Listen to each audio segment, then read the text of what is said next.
welcome to our pod. And by that, I mean on Wednesdays we read. I'm Hannah. I'm Laura. And we are two best friends doing a deep dive into a new book series, one book at a time. Right now, we are cycling through Legendborn, and we are starting book 2, Bloodmarked. Bloodmarked. It's very exciting. By Tracy Deonn. But before we get into that, Laura, what are you reading, watching, and or enjoying? So just gonna shout out TBR Con. Mm-hmm. All of the videos are available on YouTube. They're different panels that are I think if you're somebody that's interested in writing, this is something you should check out. Like if you're interested in writing sci-fi or fantasy, the TBR Con put on by the Fanfi Addict, like Lord TBR FFA, they put this all together, and it's different panels of writers and mostly writers, but they also had some cover artists and people like that that they discuss different topics about writing or about like genre within the science fiction, fantasy, or horror genres. And they also discuss like different types of publishing, that kind of thing. It's very informative if you're interested in writing, developing your craft, and also like how to find a cover artist or how to get somebody to narrate your audiobook, all of these type of things, because the authors come at this with different experiences. And I think it's like really informative. I like listening to it just as a reader because sometimes there'll be authors that I really like and I'm interested in, and I can hear them talking about different things with each other, and I think it's fun. And there were a couple of really fun panels that I enjoyed. One was on developing like non-human creatures in your writing, and that one included Mm-hmm. like Andrea Stewart and Travis Baldree. And then there was one on I think a former Spiffbo winner was in that one too. And I bought his book actually, Orconomics. Oh, Zachary fun. Pike, I think is his name. And then there was another panel on like villains that MJ Kuhn was the moderator for, and Andy Peliquin was in that, as well as Louise Holland. And I thought that was a great panel too. Like Richard Swan was also in that. They had a lot of really great points on like villainy and how to make good characters, basically, Mm-hmm. because relatable villains that seem like they have motivations and are real. That was a good one. But I also really enjoyed just like creating aliens and why do people like dragons? Because those led to some like interesting and funny like discussions between some of the authors because people have opinions on these things, and People it's have very funny opinions. to me. And one of the authors in the uh dragon, like why do people love dragons panel, was Ryan Cahill, and he cracked me up because this is a man who writes about dragons for his career, and he said it doesn't matter, they're not real. But when they were debating about dragons, he just said it doesn't matter, they're not real. But that made me I mean, laugh a lot. he's not wrong. They're not real, guys. At the end of the day, dragons aren't real. And so, it's fine. And I was like, you know what? I'm glad I'm continuing with the Bound and the Broken series because that made me laugh quite a bit. But yeah, TBR Con was a lot of fun, and I think especially if you're somebody that's interested in writing or publishing a book or self-publishing a book, it's something that's worth checking out. Um, but I haven't really watched anything. I've just been kind of like doing TBR Con and then my ASMR on YouTube that I'm always watching. But I read a couple things. So I read The Girl in the Sea, or The Girl from the Sea by Oh, Molly Knox Ostrog. And it's a graphic novel. You've probably seen it everywhere because it's got the picture of the girl that's like reaching down into the sea, and then there's a girl like reaching up from the sea. But it's yeah. a story about a girl named Morgan who lives on like an island and in a little island town. And she has a group of friends, but she's got this secret that she feels like uncomfortable sharing all of the things about herself with her friends. Hmm. And she is saved one night by this girl who saves her from drowning. And the girl says that her name is Kelty, and she and Kelty start to bond, and she figures out that Kelty is actually I think a selkie is what they're Oh, called, where yeah. it's a seal who sheds her skin and can come out of the water. Yeah. And I think that's like the cutest like mermaid-ish thing ever. Like I find it adorable, but That is right up Kelty, Allura alley. Like you isn't it would so freak cute? out.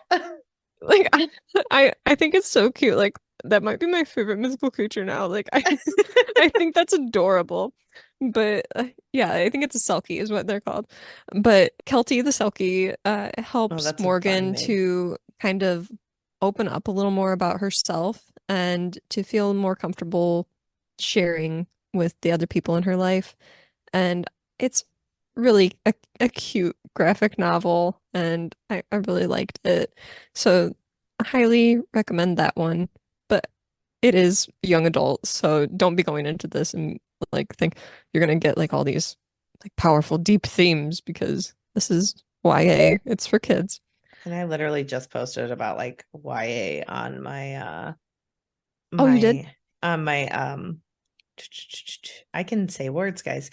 I posted something on Instagram about YA Oh, and like how okay. I've been reading more YA lately, and like I think YA gets a little bit of a bad rap because there are deep themes, a There lot of the are. time, but like it's I not always it's more like it, it's not as great writing all the time, but it's because it's for a younger group of people. So I think the thing that annoys me is when people go into a YA story because someone has recommended it and then they're like, "Well, I hated this. It's so immature and the characters are immature and all this." And it's like, well, it's for well, children. So they're they're 13, so they would be. So I I don't know very many mature 13-year-olds. I'm yeah. sorry. But yeah, I think they do handle a lot of topics that are pretty heavy at times Yeah. and do it in a really great way. But The Girl from the Sea was really cute. I also, on the recommendation from our one of our favorite listeners, GJ, over Mm. on Discord, they told me that if I was interested in continuing with Chainsaw Man but was unsure, that I should check out another one of Tatsuki Fujimoto's graphic novels, and that was Goodbye Eri.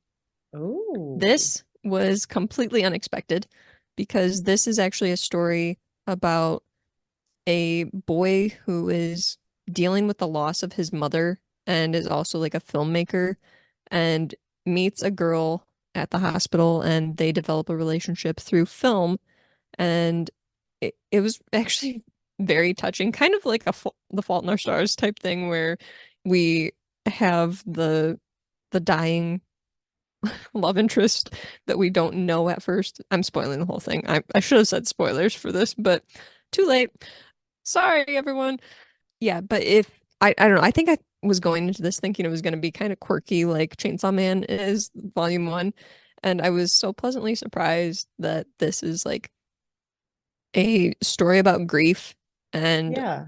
learning how to accept different things happening in your life and recognizing that not everyone is going to look at things the same way that you do. And Mhm. I thought it was really moving. And I was shocked for such a change in direction from Chainsaw Man Volume 1 to Goodbye Eri. Like, Yeah. I think I might give Chainsaw Man another shot now Oh because, wow, that's pretty because big. if this if this one off graphic novel is any kind of indication of what happens maybe later in Chainsaw Man, I I am interested. And also Yeah. GJ is really good with Rex here, so I trust their judgment on They're this. pretty great. I do Yeah. enjoy them on Discord as well. So shout out Yes. GJ.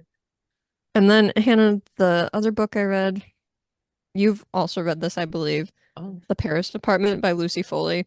oh my gosh. That book was ridiculous. That's Oh the one my you read? gosh. Laura wouldn't tell me a book that she had read over text message this week. She was like, "No, I'm saving it for the pod. You don't even get to know which one it is." And I was Well, like, here's the thing. I "Excuse didn't want to tell you." you because I knew you had read it, and I was Yeah, just like, I feel like you wouldn't want to talk about it. So you'd be like, oh, that one. that one. I I remember. I think I need to Yeah, like some some people need to give me like actual good recommendations for thrillers because I am not feeling it with these thriller recs that I've been getting. I And this told was one that you I in a recent did in a bonus buddy read. Like, episode yeah, that I you did thought you give me should some in that. read. Like, Yeah. The Only Good Indians, I think, is the one you told me, The Only right? Good to Indians is a good one. And I said, My Sister, the Serial Killer. You should read that Yes. one because that Yeah. one is also very good. But Um, yeah, some of these, like the Paris apartment was honestly just like the pacing I found terrible in this. Like it was incredibly slow to the point where I'm just like, do we still care anymore? Like the first 48 are up.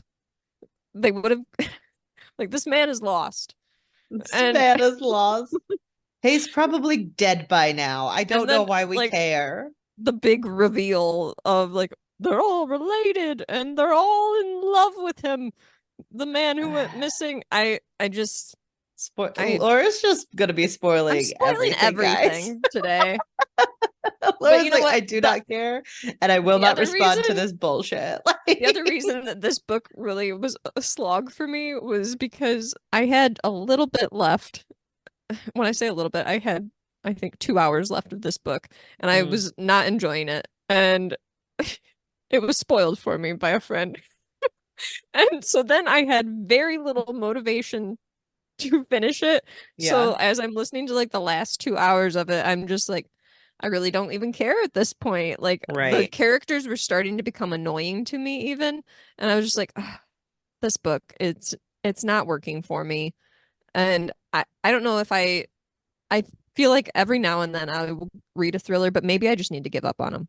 I Do you think want, do you want me to read my review that I posted on Instagram of sure. this book? Because I did give this book 3 stars, so I did not I hate gave it it as much three, as but it's like okay. 2.5 rounded up. So let me here. I now have listened to the three mysteries Lucy Foley has published via audiobook. That is true. I have.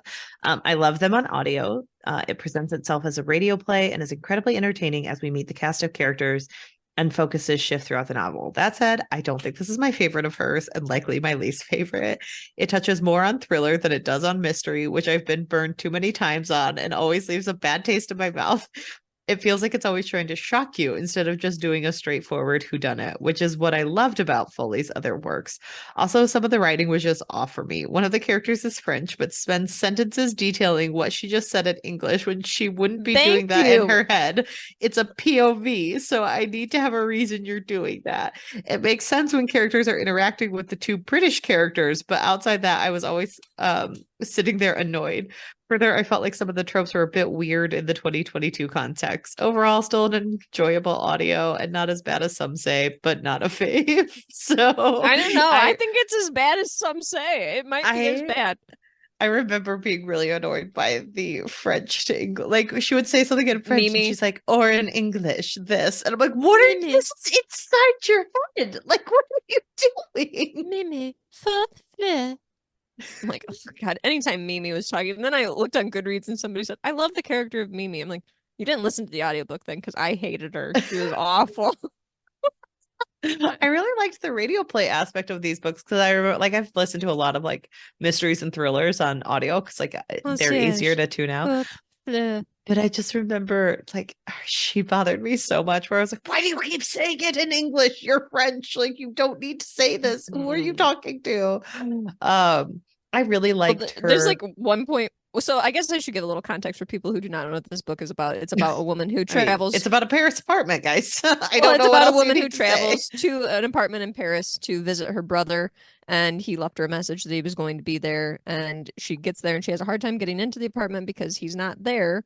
And she discovers that he's gone missing. So the book is her looking for the brother, Mhm. and the whole thing is just a giant letdown. Like it's it's Laura's upset about it. it's as bad as people say, I think.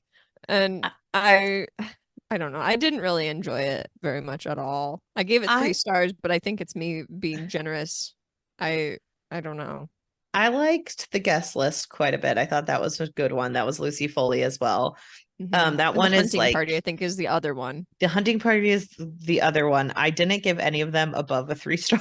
I think it's like a Okay. wild variation of Mm, 3 stars where it's like I really yikes. I liked the guest list. I thought it was fun. It was like, but that one was again like a who done it where it's like everyone hmm is at a wedding celebration and like someone dies, you know, and then you have to like This go one back and was forth on very what much happened. of the like thriller Yes, aspect, I feel this like, one where it was was like much more thriller. it's like it was trying to be a thriller when it should have stuck with mystery, like you said in Yes, your review, where it's like, don't try to make this a thriller. it Don't didn't do need it it. because the pacing's too slow. It doesn't make Hmm. sense, and it's not that suspenseful. And I remember the And hunting like, party within like 3 chapters. I was like, oh, so this happened. It's just like, obviously, yeah, this is the twist. I don't care. And then, like, the rest of the book, I was like, it's fine. Like, for a book that was incredibly, like, predictable. Like, I just remember yeah. knowing exactly who did it right away. Um, Well, and that's the thing about so the Paris apartment too. There's like this big twist where we find out that all of the possible suspects are related. yeah, I And at forgot this about point, that. you just don't care. You're just I like, legit, oh, okay. okay, so like, spoilers for the Paris apartment, because Laura, I legit don't I've been remember giving all of them. who who was the killer on the Paris apartment? I totally forget. We So he can cut didn't this out die. too. He didn't die. No, he didn't die, but who attacked him? I forget who attacked him. I remember that he didn't Mimi, die. Mimit. It Mimi, was Mimit. It was Mimit, and and then it was her because her mother mother tried fell to in love cover with it. him. Well, and she was jealous because she was in love with him. And Yes. like the way that they did Mimi's voice, they did her dirty. And Look, don't let the mocking fool you. Laura's really God, offended on Mimi's behalf. So.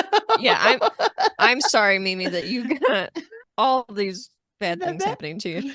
Like, because she Uh, did have a shitty life too in this story, but I remember she oh had a roommate who was like, "Hey, could you be more normal?" And Mimit was like, "No, I cannot, thank you," or something. yeah. Like she Well, had a there was friend or like someone. she like dressed up the one day in an outfit, and everyone was like, "That's outrageous! How dare you wear that?" And she was like, "Oh, well, I was just trying to express myself for once in my life instead of like dressing the way that everyone expects me to." And they're like, "No, never do that again."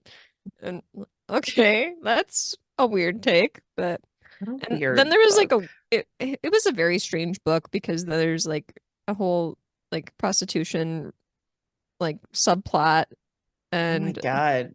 then the even like the creation of this family, how Mimi is the daughter in this family is bad and confusing and like yeah, not a fan of this book.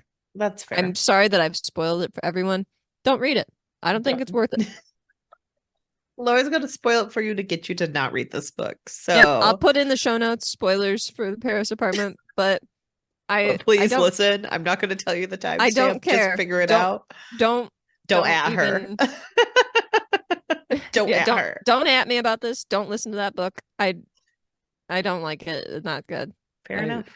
yeah. But Hannah, what have you been reading, watching, and or enjoying? So I have seen the third through fifth episode of The Last of Us, Oh, and Hannah. sadness overwhelming. Oh my gosh.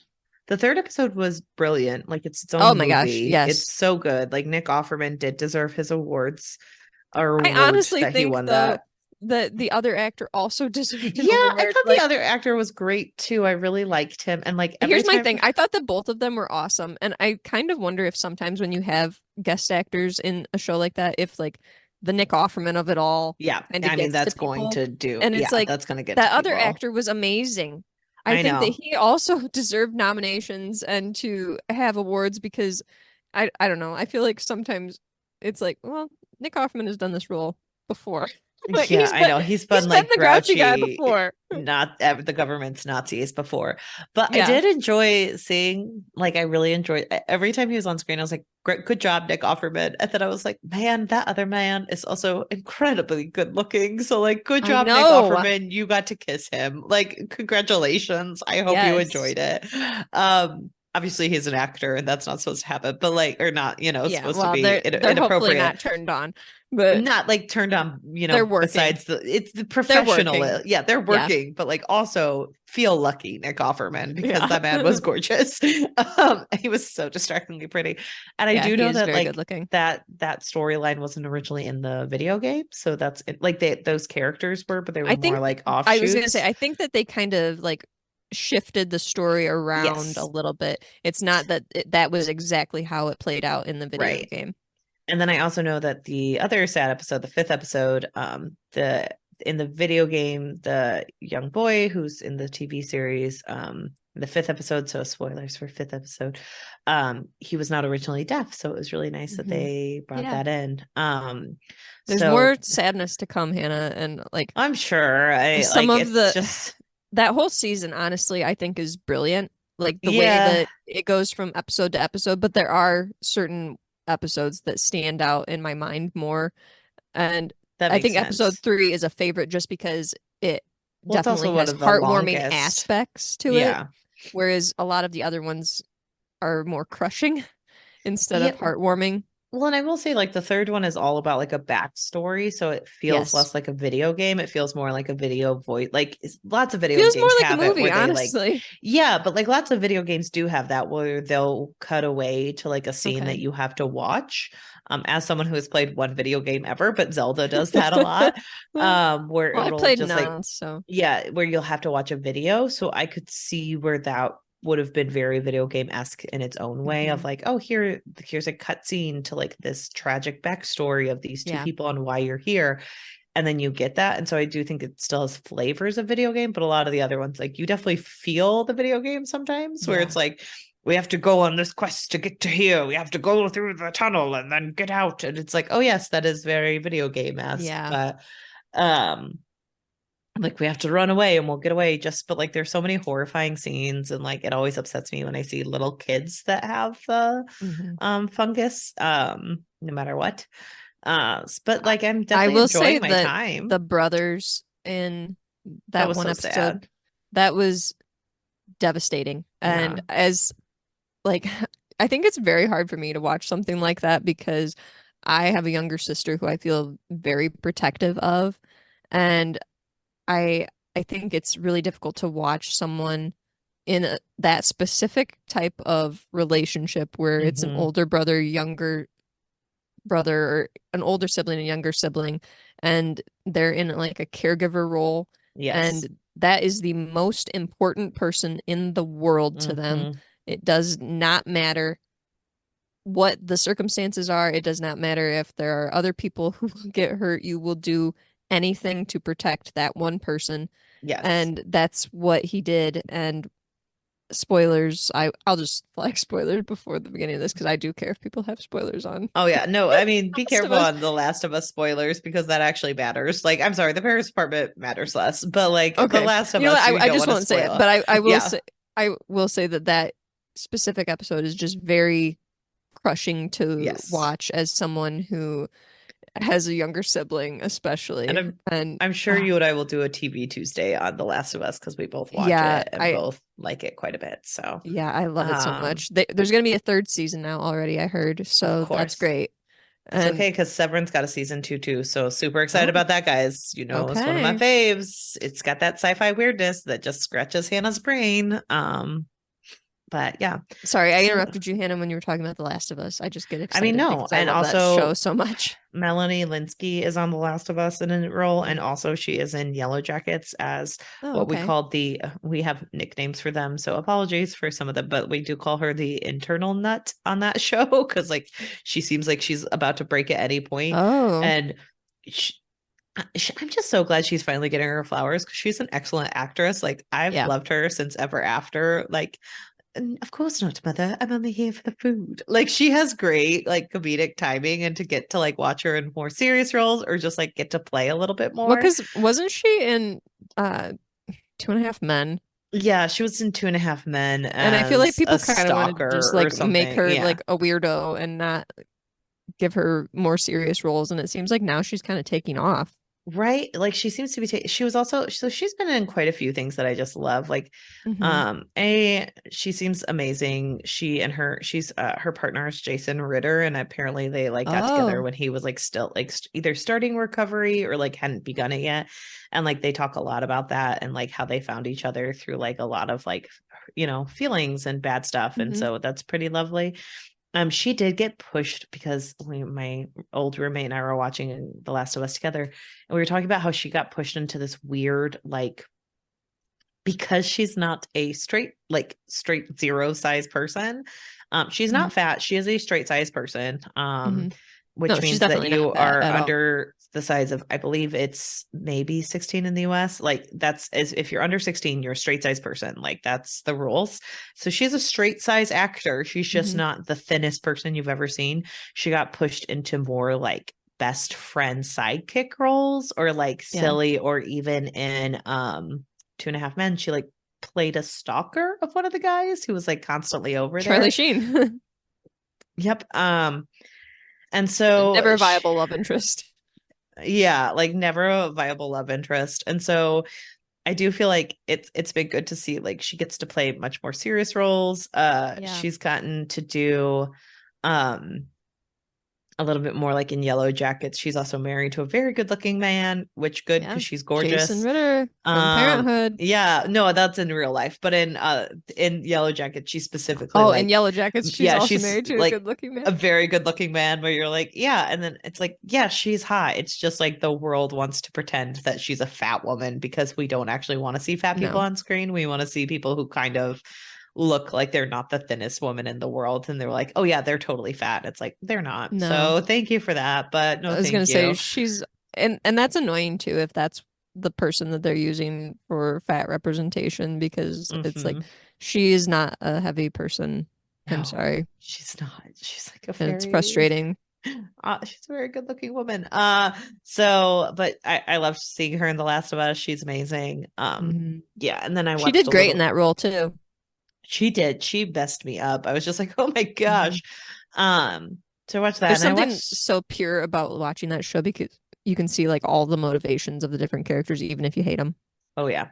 Okay, And then I okay. also watched a little bit of Queer Eye for a different type of emotional damage. Mm, I that's Rick and feel Ricky like too. I know, but I feel like a little bit less connected in the last seasons. Like it feels a Oh, little bit okay. more rushed nowadays. Mm, Where like they kind of do it like I feel like they had more time with the people prior and now they're like trying to get everything done in like 3 or 4 days instead of a week that they usually spent with them before. hmm. And because of that, sometimes it gets like you and I grew up in the era of like pretty mean reality TV, and I don't think it's ever mean, but like I remember like the what not to wear era where it was like, Yeah. let's throw out everyone's entire wardrobe and then tell them what they're doing wrong, and then we make them go shopping by themselves, Hmm. and like sometimes there's almost flavors of that where it's also rushed that it just kind of feels like they're pushing people too hard too fast, Yeah. which can feel like a shame. And like I don't know, there's some weird Queer Eye drama going on right now. I don't know if you know Oh, about this. I don't know any of this. Just that like Bobby Burke is no longer going to be part of the show. Like all of their Okay. contracts came up at the same time and he decided not to continue. He kind of just said like, "Hey, we had actually all agreed that we weren't going to go on past our contracts and everyone else changed their minds and like that's well within their rights, but I did not and I already had other things lined up, so like I will move on Mhm. from this project."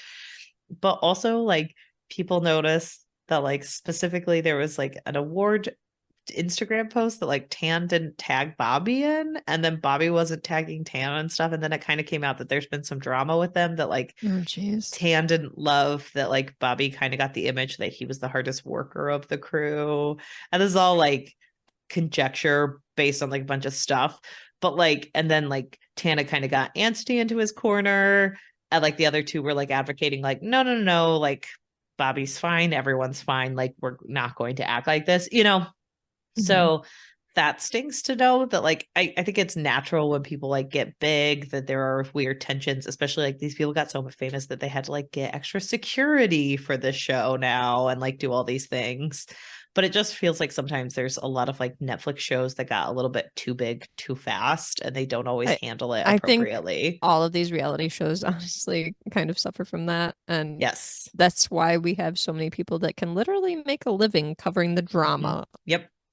So it taints it a little, like it makes you a little sad to know. And like I had like Yeah. Googled like on the most recent season, I was like Googling one of the people who and like she is like a pretty well-known person in New Orleans. Like she plays for like a straight band. And Mhm. like someone posted on her Instagram, like shame on Queer Eye for using her, like you know what you did, you guys like had property damage or something. And like Bobby Burke literally like commented in the comments like I'm not really affiliated with the show anymore, but please let me know what happened. DM me. I like want to help. And it was like, what's going on? Like, Also, that seems so inappropriate, but right. But like it just seems like it's just a little bit messier nowadays yeah. because they like obviously have to like keep trying to like up the ante and keep trying to Mhm. make it super sad. But like I feel like they did that effectively with different seasons where it was like when they went to Kansas City, I remember they a lot of times like tried to uplift like people who were in the public eye.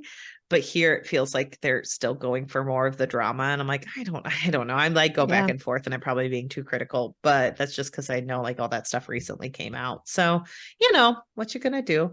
But those are the two things that I am watching right now. I actually watch stuff. I never watched stuff lately. I've just been a You've been reader. rewatching things, I know. I've been but you brought rewatching some new things. things to us, so It's I dig so it. crazy.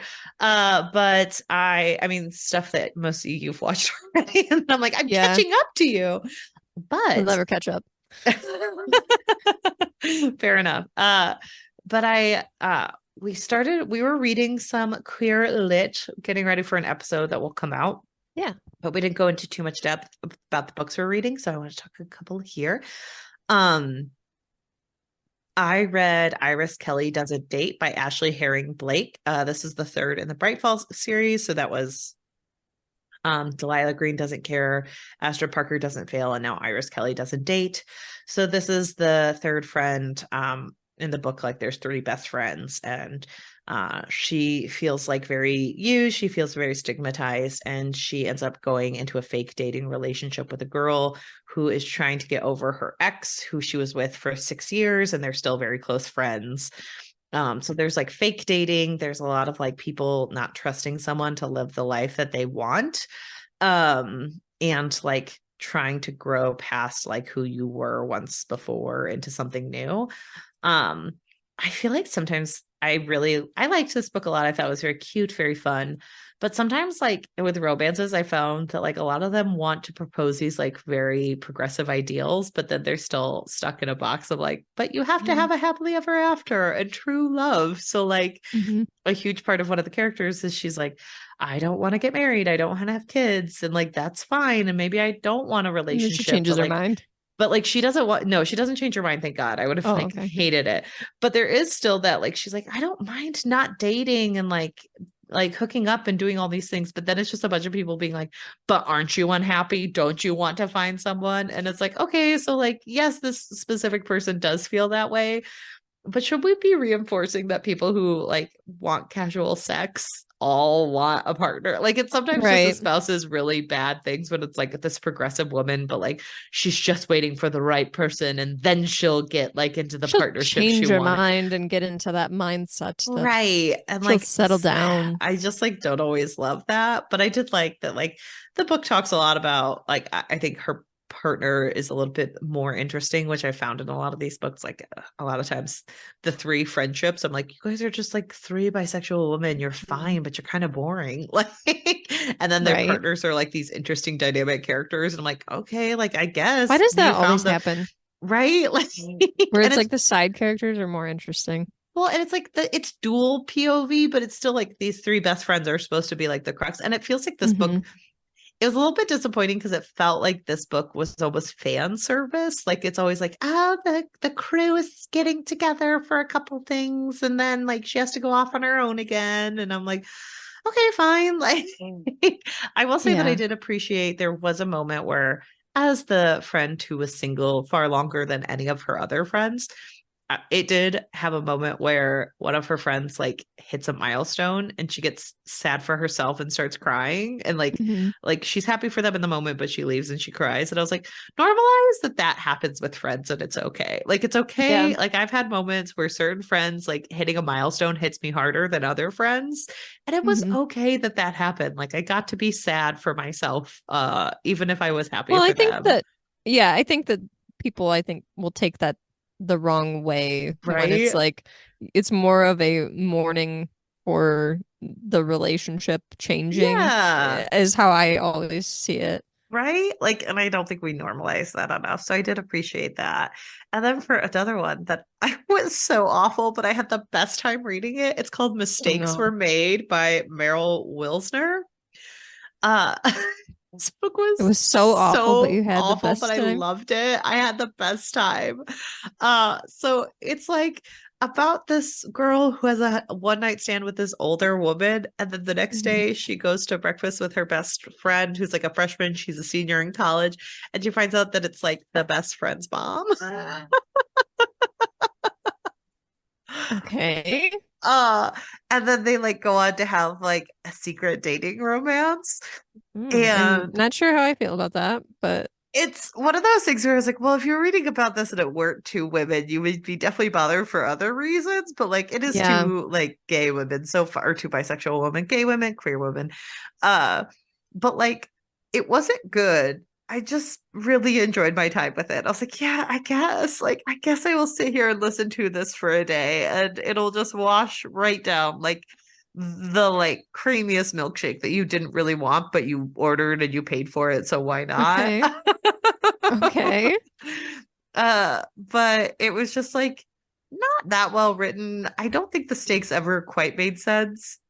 And like it's one of those things where it's like every time you told me that the like girl in college was like a huge science whiz who was about to get a very high profile job, I was like, oh yeah, I forgot about that. Oh my. um, because everything revolves around this older woman who's a doctor, but like Hmm. also it was just like there were no stakes. The book was so obvious. But sometimes, like, that's okay in a romance. Like, I don't think Yeah. it's pretending to be like the next big thing. I think it was a Yeah. quick sapphic romance, and I had a good time. So, okay. I'm very much a fan of like books do not have to be the most meaningful and capital L literature. They can just Right. be fun to read, and that's it. And like, I gave it 2 stars. Like, it's not like I'm being here like I gave it 5 stars because it was the best book ever. Hmm. I'm like, no, I was entertained. This book was trash. Like, Yeah. and both things could be true, and I'm okay with that. Yeah. But like, I'm not mad I read it. It was a 2 star that I had a fun time with. It was very silly. And the hoops they jumped through to make sure that it was okay that this was happening was Oh just my. like There were too many hoops, is what you're there saying. were way too many hoops. Like Mm. they make sure like, oh well, the mom got pregnant at 20, and this girl, she is friends with an 18-year-old, so she's 2 years older than that. So there's only an 18-year age gap, and like they didn't know each other at first. And it's really just sexy sex until it becomes more. And like have been some negative reviews where people are like, hey, Yikes. like I didn't like Too this many that this book like excuses. it was more like people were like, hey, like they try to say, like, oh, this isn't about mommy issues, but also the main character has mommy issues. Yeah. and, like, and so there was that where I was like, that's fair enough. And went into my Where reasoning it's for like like, I'm gonna making give its it two own stars. point. But this is like it's one of those books where I'm like, you know what? Fine. It seems like it's a book for older women who like aren't 20-year-olds making these same mistakes. So like if it Mhm. felt like it was meant for like YA or something, I'd be like, absolutely Yeah. not. But like this book was meant for people our age who Yeah. know and are like in on the joke and like, okay, Yeah. fine, whatever. I'm not gonna care about it that People that much. can So differentiate between the things. exactly. Who could say like this? And like I have a group of friends in my area who we're all in like a group chat on Facebook Hmm. that we like jokingly like someone was reading a book and they have a bookstore called the Smut Coven and it's called the Smut Hmm. Coven on our Instagram message board this group and I like posted a screenshot. I was like, this book is terrible. I'm having a good time. And another woman in it was like, I've read that book and I thought the exact same thing. Like, so people Okay, so other know like other people are aware of this then. yes, like it Okay. was just one where I was like, oh, quick sapphic read. Like I needed another one. It was the second one that I've seen where like I've read a couple lesbian romances, and it was the Hmm. second one where people used to strap on, and I was like, oh, I haven't seen that as Interesting. often. So Yeah. normalize using sex tools in romance Hmm. novels because people need them sometimes, Yeah. and it's okay. But yeah, so those are the couple of books that I will highlight this week before we start talking about a YA novel. Sorry, maybe we should have cut that out because Yeah. maybe children will be Ooh. listening to this. Do as we say, not as we do. Don't Uh-oh, read that book. kids. Hello, children. No. Kids, go to bed. Go to bed. But anyway, we are starting Bloodmarked. Laura and I haven't gotten exactly 20 chapters This, in. yeah, I'm through chapter 21. Oh my So gosh, I you did read one ahead? extra chapter. Oh, good job. It's like pretty much evenly marked at 20 chapters each Yeah. chunk. So Yeah. that is what we will be doing. And so much happens in this plot, but also This is a whirlwind, but no time just has like, passed. but no time. Well, no, actually, I A have a month note has about passed. that. About this past. And so officially, Laura, Nick and her have been apart longer than they have known each other. Or like for longer than they spent together. Like they were together But for a week, but they're they were in in love. love. Um, but they Let's better not forget not that do they're any, in love, but their but they romance can't do is any. forbidden because It, they will destroy the bloodlines and they will forbid them from doing that. because Bree in this world must have children. She must Yeah. procreate so that Arthur can live on. She does not get And a choice. It also, is like, all the about fact that they progeny. only live to like 22 or Well, they 35. technically live till 36. They all just die around 36. So, you know, they can have the Yeah, babies. They just won't raise them. that's Um, kind of like a lot of pressure and weird to put on a 16-year-old to be like, well, until you produce an heir. And she's don't like, go having sex with that what? guy. Like, Yeah. I'm 16 and I will be dead in 20 years, so Ugh, yikes. gross. Like, I don't like that. So we're getting ahead. Prologue is just Bree remembering the events of raising Excalibur, which was an interesting choice for a prologue where I was like, Yeah, oh, we're I seeing a didn't scene we mind didn't this, quite honestly, see. because I was like, oh, this is a good way to start the second book. Because I was like, oh, it's not just like this huge dump of like, hey, remember what happened in the last book? But then after that, we get right into, hey, remember what happened in the last book? So glad So you said I ate that. my words. I know you did because it's like Bree remembering the events of racing Excalibur. We don't quite remember this, but she's seeing a bunch of women from her ancestry and they're all running from the Merlins. And they tell her that they were running so she doesn't She have didn't have to. to. And then we cut into Bree sneaking out of the lodge. She's jumping out of a third She's story, jumping out second of a story window, and window she knows that she can do this because Cell jumped out of a third story window with with her on his her on his back, back. And then Twilight style. she's also going through the ether that's all had to keep others out, but not to keep her in. Hmm. Will meets her outside. She's like, they just kind of And she's announce like like, outraged, like, "What are you guys like are you guys watching watching me me? all the Like time? And somebody he's like, has to guard me?" yes, And he's like, you're in critical "Yes, danger. Like, come on, don't be an girl. idiot." And so she is trying to learn how to draw ether like all the others to like get armor and weapons, and get more power and ability like to cover herself.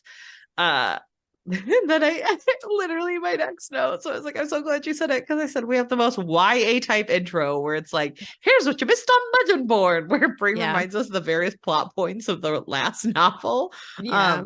I don't know Nothing. why I always hate that kind of thing. Well, it's because you're reading books back to back. Like if Yeah, you are a you know what? teenager If who I didn't read them back consumes to back, I probably wouldn't mind it. exactly, that's the thing. Like you and I reading these books back to back, like it's very funny and very redundant when you're like, yes, Yeah, I know, I just read this. But if you're thinking from like a teenager who's like, I read 15 of these books last month, you're like, I don't remember what happened in Legendborn. What are you talking yeah. about?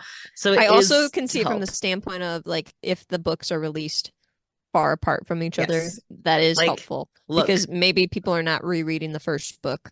Oathbound is not coming out until 2025. So Yeah. you and I are going to be sitting there like, thank you for reminding us. We had to Thank you, read Tracy Deonn, so for much. telling us what happened in the first chapter. We had to read so much Jim Butcher in between. So nothing has really changed, but the regents are keeping Bree quiet from the others for safety reasons. They'll be having a funeral for the fallen Legendborn soon, and they will do her right soon after. Then she will be Arthur's scion officially and will gain control of the order. She has some Mhm. big dreams when this comes. And again, I'm so mad at this book for using the term scion so much because no matter what, my brain wants to say scion, and that is not accurate. Like I'm I like, always just why? think of the car, Toyota Scion.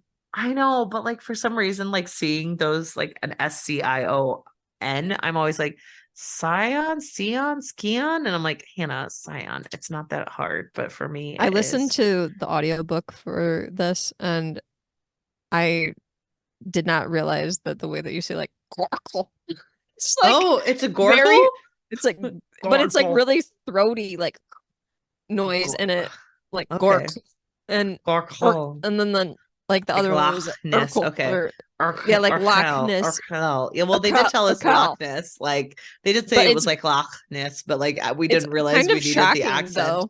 Um, they also need like 26 people for the round table, 13 knights, and their squires, and they're Squires. quite a few short because And of they're the like, now previous nobody events wants to going on. try out because they're like, oh, we They're could dropping like that. Oh, die. we actually have to do a job. We didn't Like just get to have the we glory it's without any not guts. That's not what gory. we Oh, we signed up actually for. have to fight. Like, oh, We see could ya. die. No, thank you.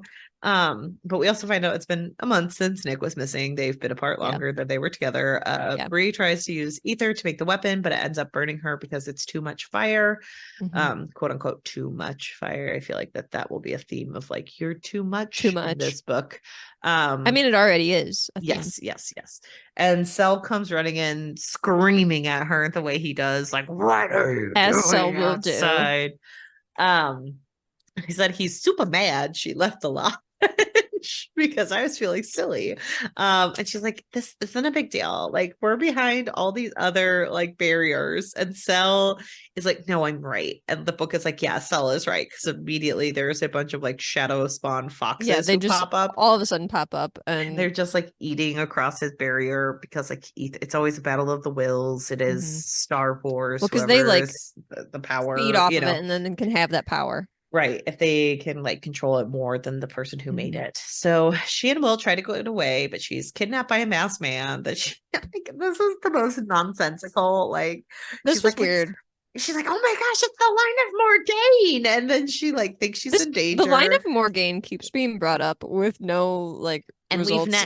we've met none of them yet. To So which can't I'm wait to just see like, them. either this is going to be a huge reveal or it's going to be nothing. Like Or they it's going never to be nothing. It's like just either it's huge it's when going we to be in the finally epilogue where it's like, hit the hey, guess what? I Morgaines, was part of the Morgaine all yeah, along, and now I am siding or with it's them. absolutely nothing. Yeah, or it's absolutely nothing. So she's like, oh my gosh, it's the line of Morgaine. And then she gets defensive because she thinks she's in trouble because this man just shoots her up a tree. Yeah. So she when she's feeling the most like in danger, she can use root, and so she burns the person who is like, oh my gosh, I heard you could create aether, but I just didn't believe it. But he has a Scottish accent, darling. That was not anything. The audiobook does a great job with the Scottish accent. No, so they did better than I did just now. Yes, unfortunately better than you did just now. Look, that's SAG after fine. a trained narrator. So Look, that's why they went on strike, to make sure that they're getting paid fairly for their Scottish well, and accents. here's the thing: if they didn't go on strike for that, like Hannah would have to be doing that Scottish accents for people, and That yes, that is the only other option. that It's not some scab worker. unfortunately, It's Hannah specifically. That's yeah, in their it was like, contract. here's the thing: if you don't get us, it's Hannah, and So you I'm don't want sorry, but that. that Scottish accent is subpar. I should, and I think I might. Yeah, it's not good. I can't No, do you're not gonna be able Scottish. to do it. So let me just start. Let me get every line of Douglas's that we meet, because they call him Douglas. I forget his first name. There's too many Lark names. Lark. His name is is Larkin, Larkin, and then they shorten but it to you can, Lark. you No can't one say can have an Larkin. entire name. No one can have an entire name. It's a rule. You can't have one. Which I We kind don't allow of, it. once we figured that out, I'm noticing it so much, and it annoys me now a little bit, where it's just like no Once one we can figured have it their out, full it name. was, I'm sorry, as soon as we met Tor and Sayer, I knew exactly what was happening, and it was upsetting. I know, but Again, I think I kind of just like let it wash over me at first, but then when we like mentioned it, when you say it out loud, and you're like, oh yeah, every single person has has a a shortened nickname. version of their name. Like Sayer, no one can again, have. But the most other thing is egregious like is they're Tor and not really Sarah. even Like, they're not, nicknames. They're like no, nobody has a nickname that's like different from their name. There's nobody that's like Buddy or whatever. It's like, and no, it's that's the most, Russ yeah, it's and all just Fell. shortened versions of their name. I think Felicity is the only one who's like, hey, Flick. can you not do that to me? She's Flick, so that's Yeah, but like they're all like, nope, you still need one. But Felicity is like, please, dear God, all of you, like, no, thank you. And they're all like, yeah, no, you have to have a nickname. Fell, no, Flick. Um, City. but anyway, so we meet Lark, who is a Merlin, and she's Bree is like, why would a Merlin want to kidnap me? And I'm like, Bree, get it together. Just like Bree, five, maybe they're if you helping could you. They're maybe saving if you you. could logic this, some of these things would stop feeling like it's so surprising. Yeah. Like, I'm not I saying like obviously institutionalize like racism and issues. Like, you might not be able to counteract all of it, but you might be less surprised than you are in a lot of this novel if you just stop and think for 2 seconds. I think that this Um, is very much like a perfect example though of a like a 16-year-old in this situation who is just like very much letting all of the stresses that she's under like get to her, and her main stressors in this chunk of the book are where is boyfriend and mhm. other boyfriend is in trouble. Which boyfriend should be my boyfriend? So Not the those one are who wants to link to me forever while also being yeah, linked to Nick. Like, oh gosh. So yeah. anyway, all these Boyfriend troubles are Merlins, at the top of her mind right now. So all the Merlins show up and they're in the Mage Guard. They're an elite military unit of the Order's forces. And I'm like, well, this can't be good. And then we have Erebus Verlaine, the mhm. Sensual of the Shadows, who's the most powerful Merlin in the world. And we meet him, and you're like, immediately she's like, he seems like Isaac. That feels like a bad thing. And it's like, it is. Thank you. Yeah, Um, and red flags all so around. You get a red flag, and you get a you red get a red flag, flag. and you get a red flag. And Erebus is like, hey, Cell, you didn't do a good job. You missed a fox. And Cell was like, look, I thought I had it. I had it well under control. I was just worried. And we find out later that he was worried about Bree. He heard her like Yeah. yelling and like felt her root. And so he came to her aid. And that was why he missed And the so then Bree's last like, "Oh fox. man, is that why you got reprimanded? Is because you come to help me?" And that stinks. I was totally the cause of Again, that. the hoops she jumped through to forgive Cell for every bad thing I he's know. ever done. I'm always like, look, I get it. I also don't want Cell locked up by fascists, but like, you can't in the same breath be like all is forgiven. You have to be like, no, no, no. Specifically in this instance, you're wrong, but that Yeah. doesn't make him right. Like, ugh. So, but Forgive everything he's ever done. I know.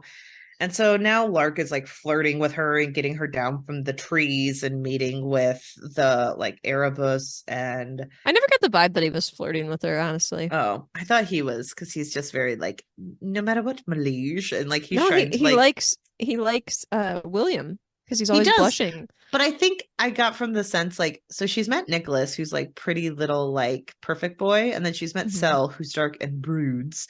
And so I just got from the sense Lark was someone who like yes he does like Will but he's like the person who comes in who's like I'm so lighthearted and amazing and charming and I flirt with everyone and it's like oh another Oh, okay. archetype of a boy. I get what So you're that's just saying. Just like what I kind of a got from flirty Lark. person in general, not attracted to her. Yes, Okay. I got the sense that he was like flirting. You know, like in these books where the main character is always like, I couldn't be flirted with, even though these two men are fighting over me. And then they Yeah. meet the one guy who flirts with them, and they're like, the gasp. Yeah, And I it's know like, exactly what you're no, talking about. you flirt very effectively with two men, quite a lot. You're Yeah. fine. Um, it just If has to only be. I could talk to women the same as Perrin could. I was thinking more like Katniss Everdeen anytime she meets another Oh man who gosh. wants to have sex with her, and she's like, why would anyone want to have sex with a little old me? And it's like literally two Because men you're are Jennifer feral Lawrence. over you. Yeah, like of course people want to have sex with you. Calm down. And they're like, you're so pure. And it's like, oh my gosh, whatever. On my reread of the Hunger Games recently, I loved the reading that Katniss is probably a little bit asexual on the spectrum, but everything about that book refutes it, unfortunately. Mm. Um, so anyway, Bree is kind of like warring with herself of like, I have to answer things in certain ways and I have to do things in the way Will taught me, or else they will think I'm incompetent. But like, I'm going to be the ruler very soon. And a lot of this first section is Bree thinking that once she has the right and she is fully accepted as King Arthur, everything will change. I And will say this whole thing is kind of unfortunate because we're getting a lot of Bree thinking that she's going to be respected and Hmm. trusted and that she will be a leader. And so she's trying really hard. Hmm. And you can start to kind of feel it from the beginning, honestly, when this group of Merlins is introduced that something is off. Yes. But it quickly becomes kind of devastating because Bree is literally trying hard and they will never accept her. Right. And so that's kind of the thing is like there are also moments where she feels like the power is kind of coming. So like there's a moment where Erebus sends Will to go talk to the Legendborns and warn them that he's there. They've all been out fighting and everything. That's also a reason Bree was trying to work really hard to get Mhm. up with them so she can participate. And like Erebus sends one of the Merlins with Will, and she's like, he doesn't need a babysitter. And then the Merlin like freezes because they don't know which person to listen to. Mhm. And Erebus has to like make an acknowledgement of Bree's power. So there are moments where like that gets reinforced that things are going to change or Bree is seen as a respected Yeah, participant. but it's Um, all for show. yeah. And so it's just like they're finding out a lot. Erebus is blaming a lot on Cell. Just on Hmm. like the fact that he is the reason Nick got kidnapped. He's the Which reason there seems to be also like seemed odd right from the get-go. yes. And like he's talking about how his wards are ineffective and all this stuff. And Bree's like, no, he's doing his job correctly, like just because I got around them. So have And you then noticed this about Cell where it's like everyone is always talking about how talented Cell is and Cell is like the best and all this, but then they also all do this thing where they're like everything is Cell's fault. Cell is just dramatic and awful and we can't stand him and everything that goes wrong, you know whose fault it is, it's Cell's. They all do that. And it kind of annoys me where it's like, okay, make up your also, minds here. Is he fantastic and talented or is he the cause of all the problems? Because I don't know if that he's the cause of all the problems. He can be an annoying and troubled person, but he and doesn't again, have to be the cause of all the problems. the person who has the biggest claim to like have an issue with Cell is Bree, and she's always And the one she who's is defending forgiving. him. And it's just like, oh God, like she's always defending him. She's always like, well, he actually did the job right. It's just I ignored him. And And then she's she's sitting always there coming like, to like his aid and trying to like see things from his point of view and be understanding. right. And so then she also finds out that they want to get Lark oathed to Bree so that he Hmm. is her King's Mage, which kind of means that like Sal's gonna have a demotion because he's already bonded to Nick. Lancelot, So yeah. yeah, and so like it's not the same thing. He's just like bonded to Lancelot. So it's Hmm. kind of a demotion where Lark would now be superior to him. Um, and Bree is kind of like, I'm not going to be bonded to someone without my permission or without knowing Yeah. them and fully like consenting to this.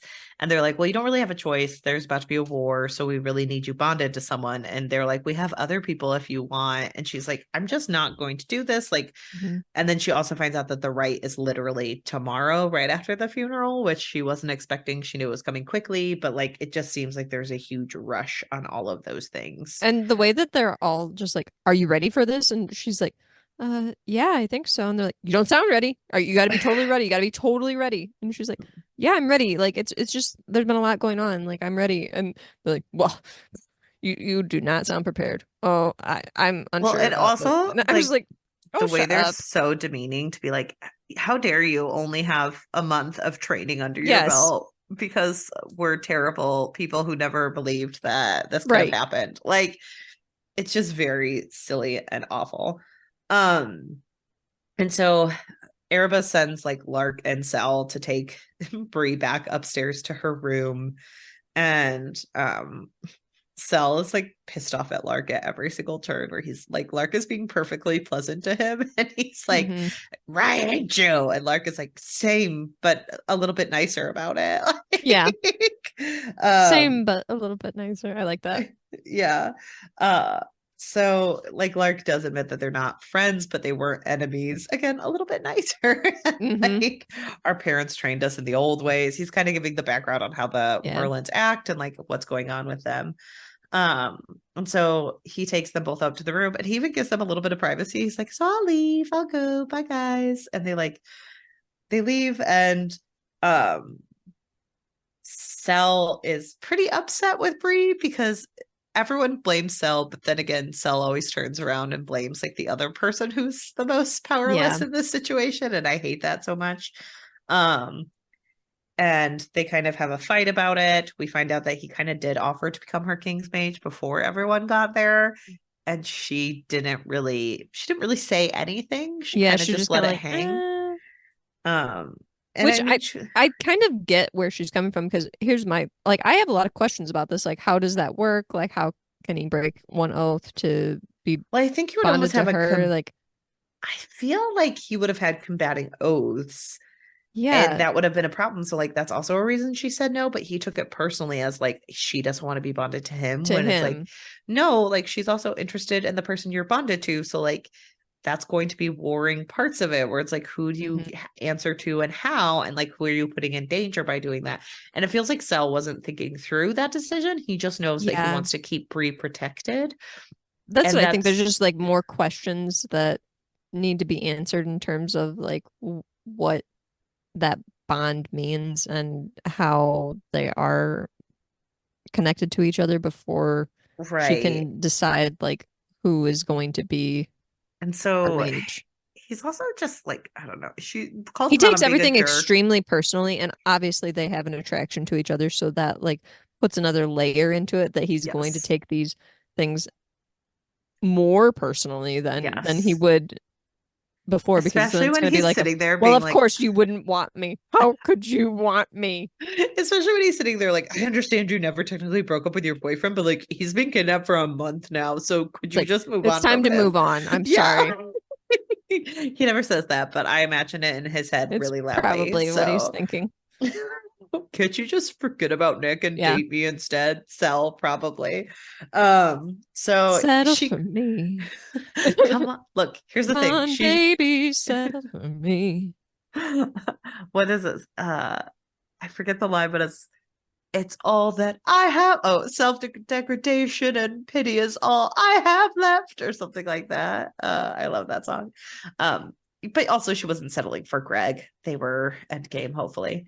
Um, but Sel also has a moment where he's like, I'm warranted to be a jerk to you because you slipped out tonight. And it's like, dude, like, you don't have any respect for her yet. You Right. just want to be like a protective dad to her, and that's not Hmm. cool. And she's trying her best in a very impossible situation. I also feel like the way that Cell wants to be connected to her is more of a way to like just be in control of Mm-hmm. everything that's going on, and is less of a I respect you as Scion of Arthur. It's more Yes. of a I want to control this whole situation, and if I'm connected to you, that's the way that puts me in the Mhm. position where I have the most control. But they're totally gonna flip it and be like, it's because I loved you. It's I always know been they will. about love. So anyway, It's we always also find out about that boyfriends. she's been sleeping in Nick's room too. And like Cell shames her for this, and she's like, hey, this is Well, like the last place I felt safe. So could you back off? Like, I don't know. I feel like the way that they make this seem more that like, of course she chose next room. It's like, okay, well, technically that's where that she is the room slept the that entire she's time. entitled to Yeah. because that's her room because she's the Right. scion of Arthur. That's the only reason that Nick was in that room. Also, Nick was not using that room too long. Let's be real. No. He was hardly there. He And slept so in there the same amount of times that she slept in there. yes. So So the way it's that they're like fine. being weird about that kind of made me mad because I'm like, he was hardly there. He's been So gone a and month. Bree's been there longer. anyway, Bree wakes up. She finds out that they're making her move out of the lodge and move into a compound in Pembray to like keep her safe. And she's like, Red that's gonna be flag. hard to explain to my dad, who I already had to explain that I moved into a lodge when I'm freaking 16 years old. Again, like Hmm. parents do not have enough questions in this book series. Yeah. Be more She involved. she says stuff like, I can't reveal everything because I'm trying to protect all these different people. Like I can't tell my dad and I can't tell Patricia and I can't tell I know. Alice Chen. And it's like, okay.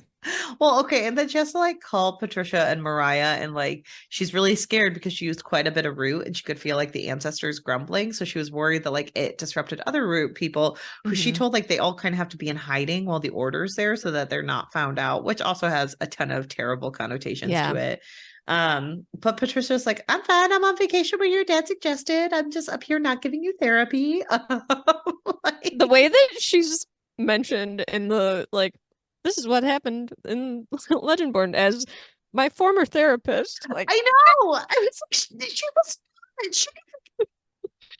oh my Yeah. gosh. Oh, She did not once counsel you in anything except like go talk to your ancestor. She'll do my job for me. Like let me step over some boundaries here and talk to you about things I probably shouldn't. Like, and it's no, like her dad's just telling Patricia, this woman who fired her as a client, like you should go to North Carolina. It's like, what are you talking why are about? you close? Why are you two gonna date by the end of this book series? Like, Oh I hate it. no. Like, I know it's No. like, don't date your, even if it was just a client for a day, you're not allowed to date her dad. That's just a If rule, and you should follow it, Patricia. Follow if they that one enter into a rule. relationship, I will be so upset I don't because know. he The also needs dad, therapy he and grew he's up in not getting rural it. Western North Carolina, and he suggested it that Patricia go out there. So I wonder if they're gonna meet and fall in No. love. Um, so anyway, Hmm. they're both very thankful that she told the root network to lay low. They were like, "Oh, it seems like it was probably a contained root. Like, yes, it seemed powerful to you, but like, if the ancestors were just grumbling, it's okay." I do like that where they're like, "Chill out, check in," but like, they're fine. They're just a little upset about it. Yeah, Like, I guess that is also a thing where it's just like not everything means a thing. right. And so they're also very impressed with like Bree's position of like being able to be put into a power that like helps. And so they're like rooting for her and they're just checking in and she's very relieved by that. Um so and then Mariah is also asking if Bree is all locked up, which means she's not opening herself to ghosts. And she's like, I think I am. And it's like foreshadowing. But then Alice is there and they've like falsified paperwork to make her a vassal so she can hang out with Bree as much as she needs to. And she's Which just seems like, like a bad idea. I know. And so she's there, she's helping out and she's like braiding her hair, she's getting her ready for the funeral. Um, and it's a very upsetting day. She's kind of there Mhm. at the lake and she just sees a lot of people grieving and she understands like this is a very solemn affair. She's really worried about Nick. Um, and then Teresa Hamilton, who's one of the Regent's emissaries, she's been there. She's been taking statements about what happened with Nick, yada yada yada, and she immediately is aggressive towards Bree and freaking Yeah, racist. Where it's bad. she like Bree has her hair braided with her curls up above it, like it's a tight braid up. They're in like twists, I think is how Yeah, she describes they're in it. their twists. Um, and she asks her to have a clean look next time. Um, and she goes, "Well, there's nothing dirty about my hair." I was gonna say I would have been like, what does that mean? I'm clean. Right? And that is like a very specific Ugh. connotation. Yeah. It always reminds me of like when Zendaya had locks, and there was a woman who was like, I can smell the patchouli and weed just looking at her. And like Zendaya put a post and she was like, "Excuse me, what did you just say?" Like, it got a Right. lot of backlash. And she was like, "How dare you? Like, do you understand how long it took me to be comfortable in my own skin to like in order to wear Hmm. locks? And like, you're coming at me with this." And that's the same energy, and people I'll deal with it. I'll just So say it was also probably someone like just in their basement that is like a basement oh troll, no, it literally, was like because it was a news reporter. Like that was the thing. Like they were even looking at worse. dresses on news, and it was a news like a morning show host said Oh, something about them being dirty and like smelling of patchouli and weed.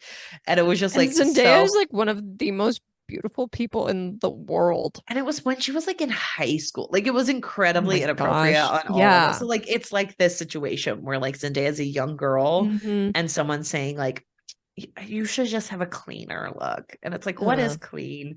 yeah, That what was is also that like supposed to mean? not to make like obviously this is incredibly different connotations, but I saw someone like was posting about Taylor Swift, not the same thing, prefacing it, not the same thing, Okay. but people were posting about her like having curly hair at the football game before they went to the Super Bowl, and someone was like, What "Oh does my god, that matter?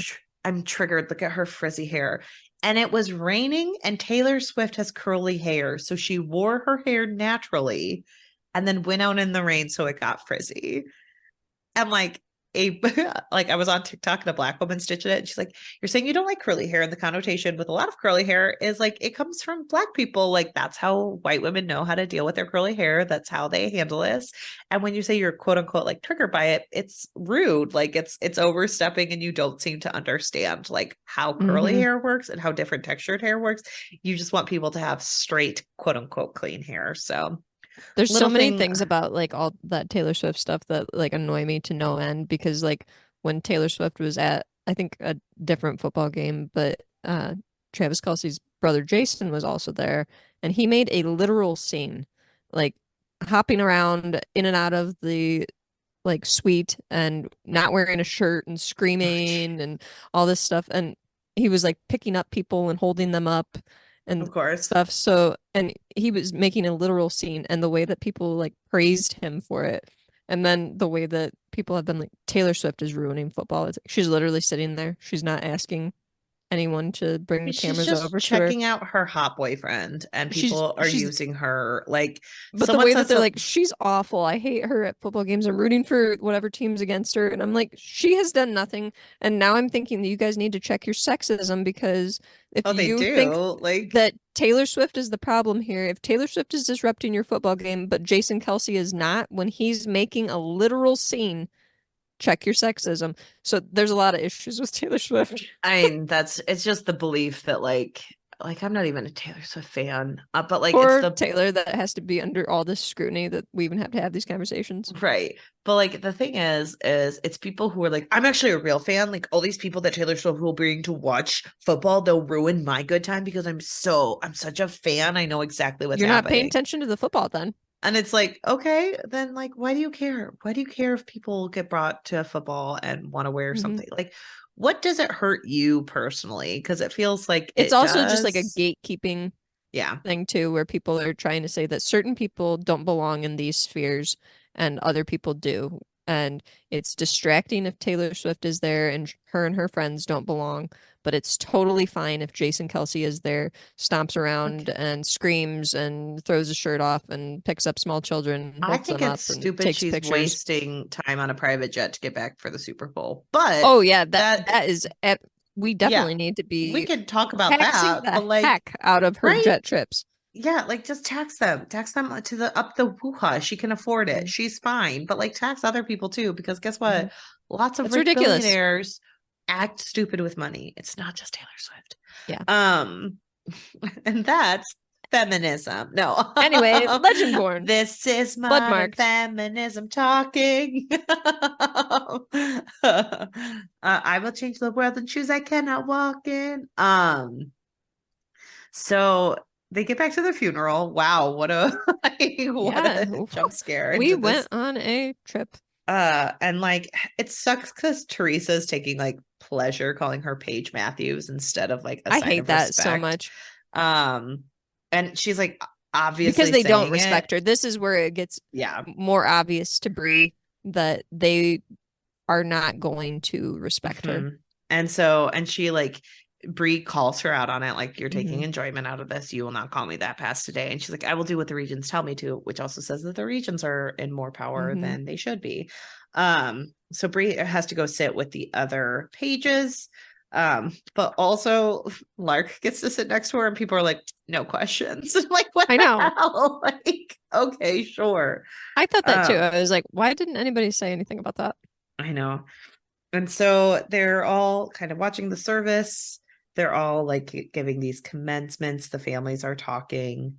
Um, and um, she also realizes that some of the people that she knew, Owen and Gillian from the previous novel who trained her, were lieges. So they were former people who could have been called, but either were or were and will die young or weren't, and have a little bit more, but not as much lifespan. Hmm. Um, she also sees Evan Cooper's parents, he's a literal senator, and he's sitting there being like, I have power, so you should respect me. And it's like, sir, Sir, don't make me vomit. right. And so they're, all just kind of sitting there waiting. And then the regents show up. We get this like breakdown of like, that's Regina George. She's the queen bee. Like, That's Gretchen Wieners. Her It hair is is so very much big like because that, and I it's don't full know of why I didn't make secrets. that connection. That's Gretchen Wieners. Her hair is so big because it's full of secrets. Yes. Uh, and they're like people who travel with their own, like they have their own Merlin and everything. But Mm-hmm. we have Kestra or Sestra. Kestra? Kestra is how they Kestra. say it in the audiobook. Kestra. Like with an Kestra, A? like with Kestra. Okay, a Kestra. K Okay. almost, but it's a And C. Kestra Because I has think it's a all like Welsh oh, that's pronunciations. fair. She has a sleek auburn ponytail because it's full of secrets. It's just clean hair, guys. Clean hair. Oh Um, no. they must be each of the regions are chosen by a predecessor, but they must be of a Legendborn bloodline because, of course. Mhm. So she was once part of the line of Tristan, but she had to give all that up to be part of the regions. And she's kind of like part of the Merlin crowd. Like Yeah. she has all the Merlin mages at her behest, and she's like full of spies and stuff like that. Um sorry, it's so funny thinking of them as the mean girls. They are. You're cracking yourself up over I this. just it's so funny to think about like because I think that's a good comparison I though. know, but I'm looking at the lines of the book because I am like looking at the book And right then now, you can guys. read them like that. And it's like Kestra's intelligence team has been running the investigation into Nick's kidnapping, mining the chapter members' debrief for It's where information. we need like the light pop music in the background while they're Right? saying it. It's just so funny. I crack myself up sometimes. It was a good joke. Thank you, Laura. And You're welcome. then there's Regent Gabriel, who is the Regent of Light, and he's part of Hmm. the Once Born World operations. And he is pale with an upturned. I mean, they're all white. Yeah. And then we have Every single one of them's white. Regent Aldrich, who is the keeper of Legendborn records, order history, and all of that. And so they kind of all come up. They talk through everything, and they're often talking in Welsh and everything. And she does it at one point. She starts crying because Bree starts having flashbacks to like other funerals that are part of the Legendborn that happened during Arthur's time, and she realizes that Arthur's kind of come through a little bit, and he's mourning just as well. And she also sees Lord Regent Aldrich speaking in Welsh, and he is like saying some kind of mourning ceremony thing, and then she has a vision of Merlin, of the original Merlin. And she just is like, oh yeah, that's my friend. So there's like a little bit of going back and forth with this. And then Aldrich gives a speech. And he's just talking about like, oh, this was a tragedy, but we will move forward. We will fight this battle. But then Evan's mother starts speaking up, and she's kind of like, what are you going to do? Nick should be here as like the scion of Arthur. Why isn't he here speaking for this? Like, when are we going to get answers? And Aldrich is like, well, I know who to blame, and it's Selwyn Kane, because it's all his fault, and it always was. Which is annoying. So yeah. I'm So not surprised because it seemed like it was going that way, but it was very annoying. But like, so it's just very confusing because no one asks Yeah. enough questions where they're like, Nick and his dad are off to the side. Don't worry about the man behind the curtain. But it's definitely all Selwyn Kane. He opened all the gates. He was evil. And like all of them are like, oh, good. No questions, no notes. We just trust in the order. But they say that they went after Sel. He got away. And so that shows that he's guilty, because that's what happens when you're chased by Merlins. Like you try to get away and you're obviously guilty. And like they kind of just berate It's one of his those deals where entire. it's like, clearly he's guilty. Why else would you run? It's like, because people are chasing me. And so Bree stands up to defend Sel because she has to, because he's I didn't. abusive Okay, towards so her. explain what happens, but I did not like what happens immediately after this.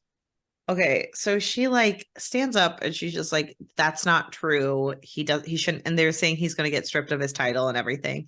And then Aldrich is like, excuse me, Paige, what's your name again? And she's like, he knows who I am. He has to pretend that he doesn't. But it's like, so, I'm sorry. They probably know the Paige's name, who is supposed to be Nick Squire, who's also the only Black woman there. Are you telling They knew me who she was. They knew who she was. So like, They're just trying to embarrass her. Yeah, like they're just trying to embarrass her. It's not even for like subterfuge like she thinks it No, is. Like no. it's to belittle her. Yes. And he's like, "Oh, I understand. Like you have a connection to Nick, so you never want to believe that, but like it's true." Mm-hmm. Um, and so she kind of like zooms off and Lark is like, "Hey, look, it's not a big deal." And she's like, "You knew, didn't you?" And he's like, "Well, yes, I did." And then It's like, Tor comes kinda, up. kind of new. And Tor's the worst. Tor comes up and she's just screaming at Bree that like Bree doesn't do enough and they're all fighting the good fight. So she should be a good little Mm-hmm. member and know her But place. And like she can't fight and it's definitely her fault. And like everyone's trying to yell at Tor at the same time. And Bree kind of is like, "Hey, dude, you know Cell, and you're not sticking up for him. You're just falling into mm-hmm. line, and you should be questioning."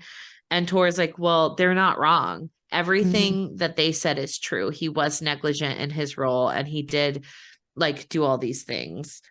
And the And thing is, I so, feel like Tor is like very anti-Cell now because Cell is on Bree's team, kind of. It well, seems, you know and what I later mean? in Like the it seems book, like he's an ally to her.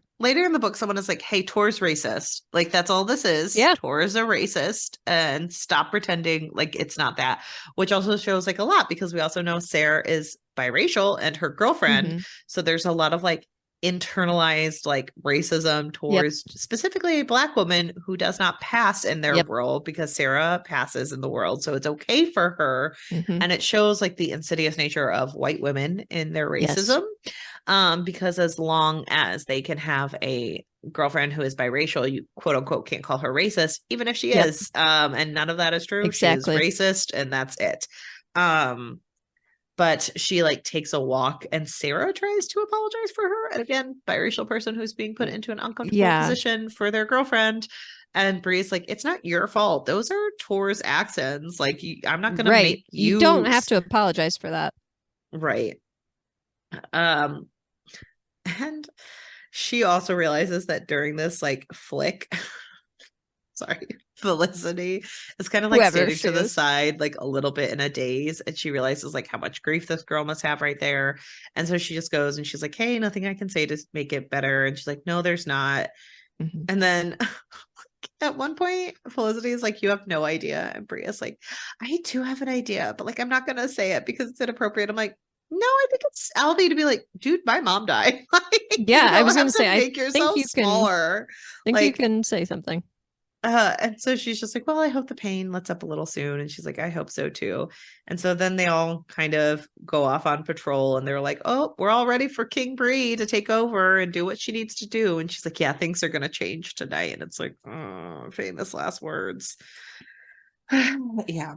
But like right after this, William has a chat with her Oh my and gosh. Will's chat with her is also just like dripping in white man it well really meaningness. frustrated me so much because it was just like, look, here's the thing. You don't get to be upset. You have to control yourself. You have to control your emotions in front of people. You can't say those things to people. You're Like once you expected become to act a king, certain way. you're going to be You're expected to be better than all of this. And you can't react so like that. You let it can't. out back here. Like you can't have emotions anywhere else, but let it out back here, backstage. That's fine. And he's like, And "You agreed to all this. This is an agreement. So you must play the role and that you're this meant is to what I play." hated because it was just like, nope, she's completely allowed to have emotions and reactions to things, and she can lead in the way that she wants to. Right. And she's like, "So why did they like bury Cell? Like I had to stick up for him." And he's like, "They just want to control things. Like they're trying to control the narrative. So like nothing's gonna happen to Cell. Like it's gonna be okay." And he's like, "Well, there's been Camlin whispers for months, so they just want to make sure that Mm-hmm. everything seems under control." And she kind of like this is where it's frustrating because Bree, like, obviously is a young child, so she hears things that make sense and she's going to Yeah. make them right in her mind. So she's like, "Yeah, they can't like have a disruptive force by admitting that Lord Davis is like the bad guy, and we do have to make sure that we have a united front." And it's like, "No, you don't. Don't excuse their actions. Like No, you this don't." this seems off. Yep. And so he kind of like calms her down a little bit. Um, and then he also says that, like, "Hey, you also broke Lark's hand because she did break Lark's hand. Yeah. And she's But he like, well, wouldn't I let didn't. go of her. Right. And he's like, I didn't mean to. And he's like, I saw it happen. Like, you didn't mean to harm him, but like, you also didn't care if you did. And she hasn't shared with him so much about like the root stuff or like being a medium and how Arthur kind of pokes through because she's afraid like if he already thinks she can't control her anger, it's not Right. good. And so, she goes to get ready for the right, and she goes to them to go protect the people and to fight like she wants to. So they take her, and Lark is the one driving her in a car called the Beast, because everything needs a cutesy nickname in a YA novel. Um, and he does give her a gift. Like he says, like, I don't need to be your king's mage, but like we are trying to protect you in certain ways. So, like, if you could consider it, that would be great. And he gives her a gift of like some gauntlets because he knows she can't make her own armor yet. So he's like, well, this will help you. And like they talk about how sometimes it's helpful to see and weigh different things so you can understand how they work and then you can make them. And so it's a pretty touching right I would gift. say it seems like a nice gesture. Yeah. And like his mom made it for her. And Yeah. he's like, yeah, she's always making things. She likes to stay busy. Um, but then of course something attacks the car. Like And that was brutal. I know. And like it's really scary where he like tries to lock her in and she has to use Mhm. Arthur's power to get out because she wants to protect Lark and she Yeah. wants to fight. And so she gets out, she sees this like Uchel, as Laura said. It's Um, it's shocking the way they say it. uh, and it calls her the awakened Pendragon, so it knows who she is. Hmm. And so the Red demon says to flag. contain her, and she's like really freaking out. But then, of course, who comes? And this annoyed me because I thought I was like, oh, Sal's gonna get away for a while, and he's gonna be like out of the picture and in the background and doing his own thing, and like I No, might like him he's better. But definitely of course, stalking her. he's just stalking her, and he's just like, oh, Yep. you're in trouble. I must save. And so he saves her, and then he's like, run, and she's like, yeah, I Hmm. don't run, I fight. Um, and so they're kind of fighting over her not running. So then, of course, like they get the Uhel locked down, and this guy named Mac Zhao pops up, who's a Merlin, who's awful and like super glad Max to Zhao like. has been terrible all this time, though. He's You just haven't been the mentioned him worst. previously, but he is awful. He's awful, and I hate him. But he's like Yeah. super excited to like get Sal and trap him. And he's like, look, I caught him. He was definitely trying to like set the hell on Hmm. Bree. And they're both like, no, he wasn't, you No, idiot. Like, what are you talking about? that's not what was happening. And But thanks for trying. Erebus is like, well, it is very suspicious. And she's like, no, it's not. And then she's like, don't like lock him up. But of course they do. And he begs her to just let them. And it's just very frustrating. And he's Yeah. like, well, you can't stop due process. You can't stop this. You have to let it happen. And like, I turned myself in knowing that. But they're all like, well, you still ran away. And she's like, well, what's going to happen to him, Erebus? And he's like, well, we're going to lock him in a cage until his trial's over. We, keep him locked up forever. And she's like, so not a fair trial then, huh? And he's like, No. So it sounds like prison. Okay. and he, yeah, it's just not great.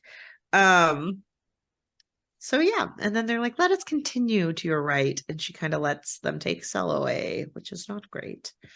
Um, so she's really frustrated. She has to go and pretend everything is normal, but she does. And they Mhm. they kind of talk to her about how like dangerous Cell is and like what happened to his mother, and she kind of calls Erebus out like. Hey, did you know his mom? And he's like, yeah, I knew about her succumbing. I knew about this stuff. She's the one who gave me my nickname. And like he's like, we all know that we're demons and we're all fighting our time, and like Cell's just turned over, and that's just how it is. No questions. We It's just like no, trust he in the d process. doesn't have the demon. What do they call it? Like it's like demon amia or something like that. I can't even say it. I don't know. Demonia. I would say Demonia. Thank Demonia. you. Thank Demonia. you. I'm Uh not remembering it. Right. no, you're fine. And so, they go to the lodge, they get ready. She starts the rite with all of them. She's like incredibly excited to get her like power and come into the full force of Arthur. I was so nervous in this section, and I should have been. But during Yeah. this time, she talks to Aldrich, and he's like, hey, so you like, I know you were nervous, but I assure you my words were merely, and she was like, oh, it was all an act. Like, I did it because it would make sense that Nick's page was doing this. And he was like, wow, I underestimated you. Um, and they're all just like fighting against each other and just kind of like being awful to each other. It's just like a Yeah. group of powerful people where you're like, oh, you're all just the It's worst. just a Like, big power struggle is what it is. I know. And Kestra is like, well, we've heard of people betraying before. I'm sure Sal betrayed again. And they're just all one big power structure. So they start the rite, and she makes her like she starts to swear her oaths and everything. And then she touches the Excalibur, and she says that like no one's ever talked about what happens during the rite. But for her, she goes into this like room that looks like the round table, and she sees all of the Legendborn men. Um, but she also realizes that she's kind of like in Arthur's body, but also not in Arthur's body. And it's the Yeah. effect of her like ancestry and her root powers that are like affecting her. Hmm. And the knights are like asking her if they're going to like be called as one. And then she sees Lancelot right next to her. And she's like super excited because she's just like, it's all so very Nick. Hmm. And so she starts looking at him, and he's like, Arthur, and she says Lancelot. It's a call and response. But then all of a sudden she's able to like bring Nick into the room, and Nick is like, Which, Bree, and she's like, Nick.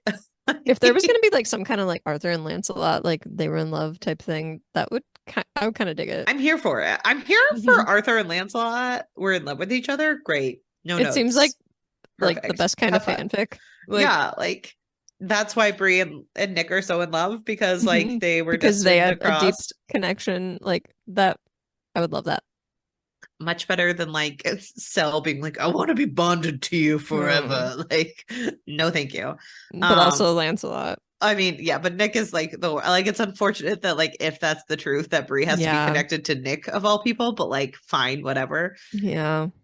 But anyway, she's like, Nick, what are you doing here? And he's like, I felt you. Like, I actually thought this was sweet. okay, that's very nice. I will say I thought it was kind of sweet, this whole like connection here.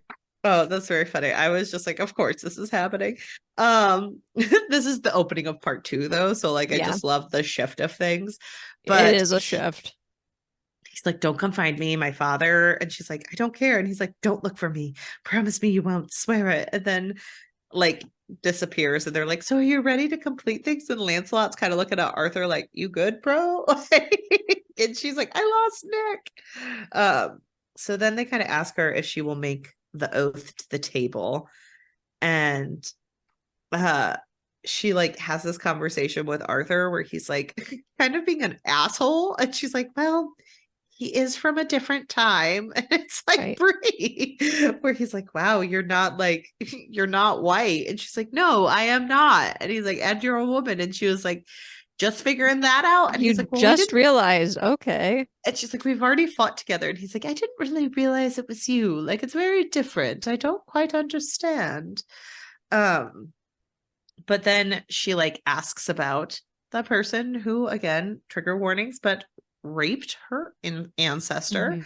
Mhm. And he was like, well, I was never awakened in him, so I did not have power over him. Like what he did was like reprehensible. And like I do like that he's just like, no, that wasn't okay.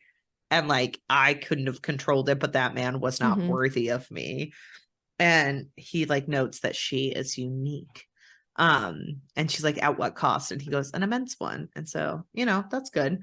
And they kind of talk, and they talk about like he thinks they're alike, but um and he knows like they have similar grief.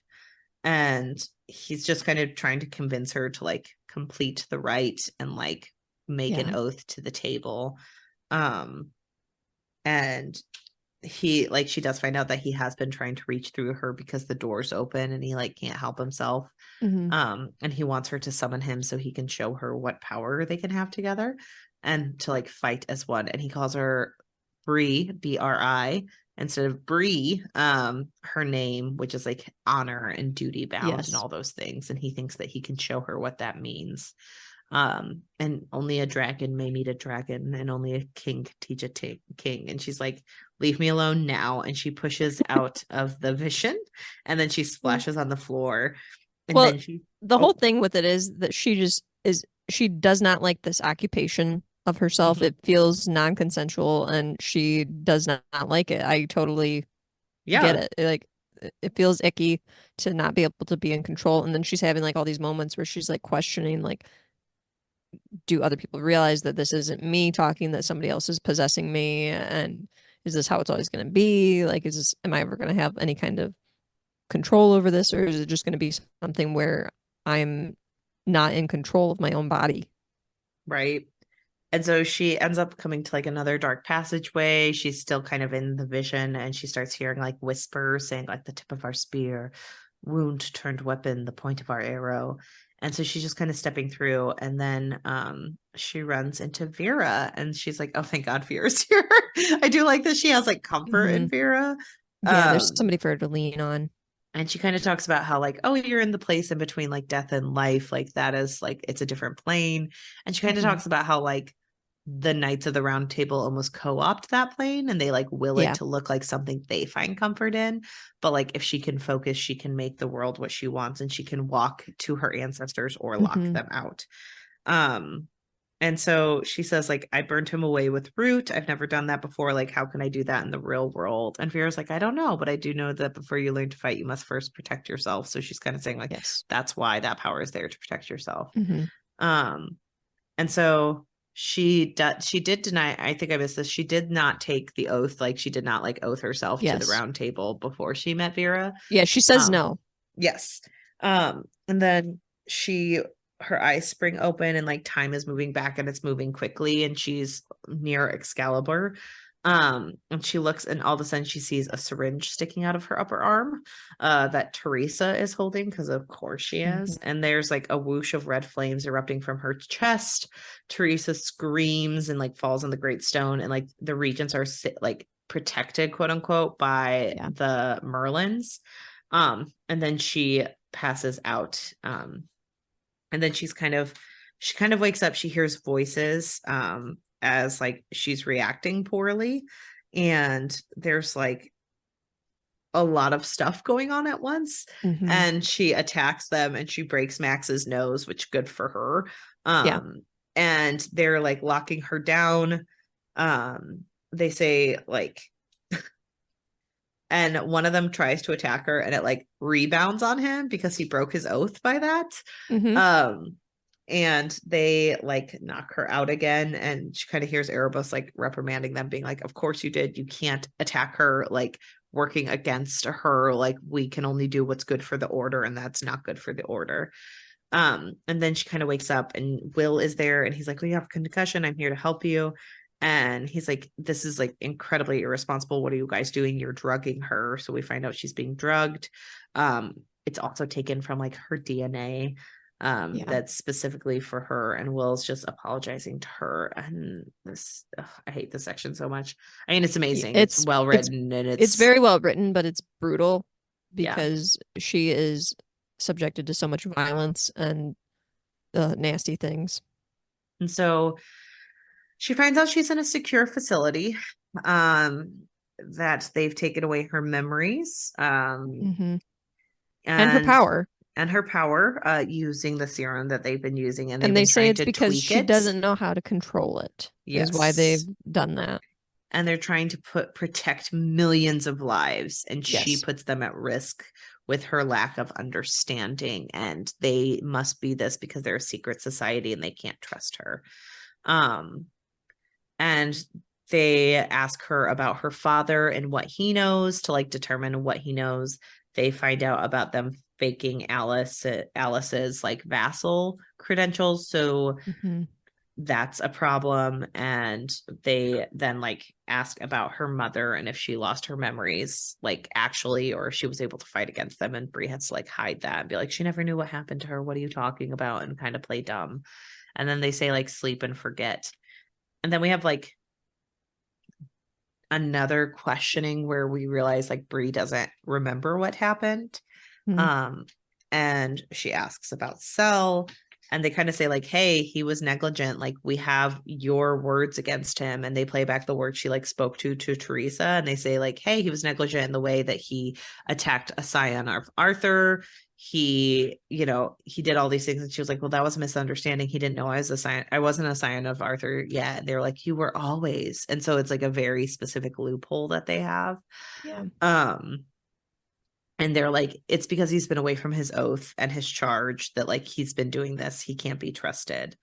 Um, and so Kestra also threatens Bree at this point where she's like, "I Mhm. see fight in you, and like just so you know, The way like." that they want to just take everything from her, they see her as Mhm, a threat. They don't like the way that she is. She's not the type of king that they wanted because she is a black woman and mhm. she is considered less than. And the way that they decide to just take this away from her is to remove her power, to keep her down.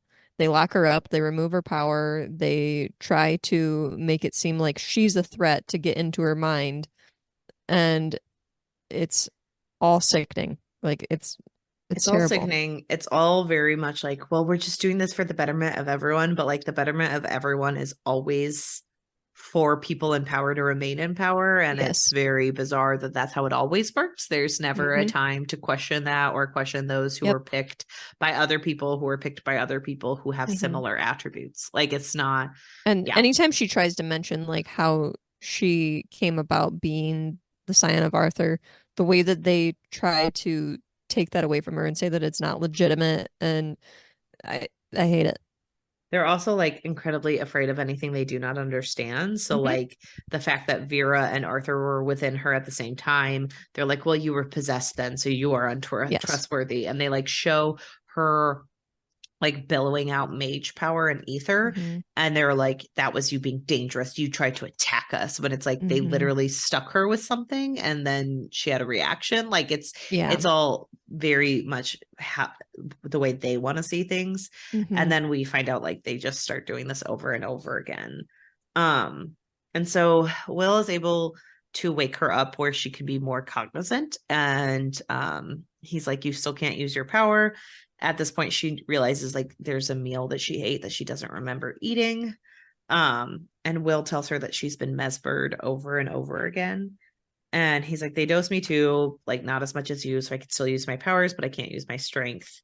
Um, and he's like, uh, and she, and I love this because she's like, "Hey, I'm actually like really powerful, and if I'm in pain, I can break a mesmer." And he's like, You "Excuse can?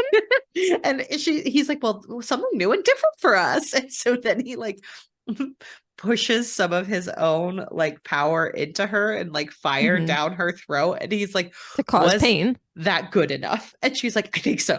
And I love that he's like, "No notes, no question. Let me give you a little bit of pain, and then you go about your day." And like um so then she goes into this meeting with them. She has like deja vu, which actually helps her because she's like, Hmm. where am I? And they're like, not this again, because they've tortured this girl Yeah. for days. It's been 6 days, and they like try to convince her that it's only been like 2 or 3. And so they kind of tell her like, Well, hey, and she has to like play dumb basically to keep the illusion that what they're doing is working. right. And so they kind of show that they've been watching her this entire time since she was the scion. Um, and then like Tor's been helping them probably. And she's like, well, Tor never wanted me to be here. It's always been this. Well, And she called then, them right away is what we find out. yeah. Well, she already knew that they called them right away, but she didn't Hmm. realize how much she told them. Like, Yes. That um, she basically was just like, I am not okay with this and I'm calling these people and I'll help you do whatever it takes to right. get her out. And so they say that like her dad knows nothing, so he gets to do whatever he wants. But Alice, they removed any memory of the order and they were able to keep everything else in her brain. So and she's like, I can't believe you did that to her. Like, that's such a violation. Hmm. And they're like, well, Erebus is just so talented that he was able to do that with like minimal hurt. Ugh. Um, and then Kestra is like, hey, I've looked into things and we can like take care of this in a couple different ways. Um, we can divide and distract the Legendborn so they think like Bree is here getting ready, and then we can continue to study her. So, studying a human being like a lab rat, totally on the up and up.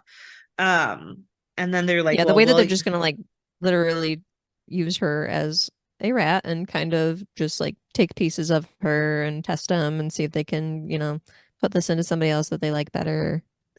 well, and they're like, it's so terrible where they're like, well, William needs to be near Arthur, so he's fine. We can control him. And she's like, none of my friends will believe you. And they're like, will they? Because like you're a liar. You lied to them to like infiltrate their Ew. community. And it's such a belief of like insidious nature that Mm-hmm. because they're insidious, she would be insidious. And she's like, well, I fought for them. And they're like, well, you were possessed. Like you're dangerous. We have proof. Um, and so Aldrich like accepts separating them and like keeping to study her. And she's like, you're gonna keep me here forever. And so they want to literally study her, study the red mage flame. Um, and like it's disgusting. And Mm-hmm. then they're all like, look, this is for your better good. Like, we're doing this for you. And this is where Brie can't handle it anymore. And she's like, you guys are lying. You've been lying from the beginning. You're never going to let me complete the right. You just wanted to get me isolated. You like Mm-hmm. knew you were going to kidnap me. This isn't like me being dangerous and you having a reaction. You Yeah. intended to do that. And like you hoped something good would happen. And that's why you brought cameras. And they're like, no, this is tradition. And she's like, no, I pulled Mm-mm. Excalibur from the stone. I am the scion of Arthur. Those are the two traditions. You don't like it because I'm black and you don't think you can control me. And they're like, you're going to bury this war. You're going to bury the narrative. And now you're going to bury the scion. And they're like, well, we're just trying to prioritize stability. And she's like, nope. I know exactly what's happening. It's because I'm black and like, and they're it's again a thing that white people hate where it's like the worst thing that can happen to a white person is being called racist. And it's like, well, the worst thing that can happen to a person is they're put in danger because of the color of their Right. skin. So like take the Yep. hit and deal with it. um Absolutely. Sorry. And No, so you're she absolutely right. um so they're like, she's like, the line has been the law for centuries. It's changing now because it doesn't fit what works for you. Exactly. They're just moving the goalpost because they're like, oh no, this isn't what we It's not, want yeah, anymore, this isn't, unfortunately. it's actually, it's Unfortunately, there's not, more rules now. it's not about bloodlines and like everything that it's been about. It's actually about merit. And you It's didn't actually about study enough for the game. experience. Yeah, it's about experience, which like, We or it's recognize that this was an entry-level position. However, you need 10 years of experience. because we did train other people with a college degree for something they didn't need a college degree Yeah, for. And so, but now you need the college degree to become a to secretary. compete with them. Yeah, to compete with them because like they know more than you, Hmm. obviously. And they had more money to get into that college. So Yeah. oopsies.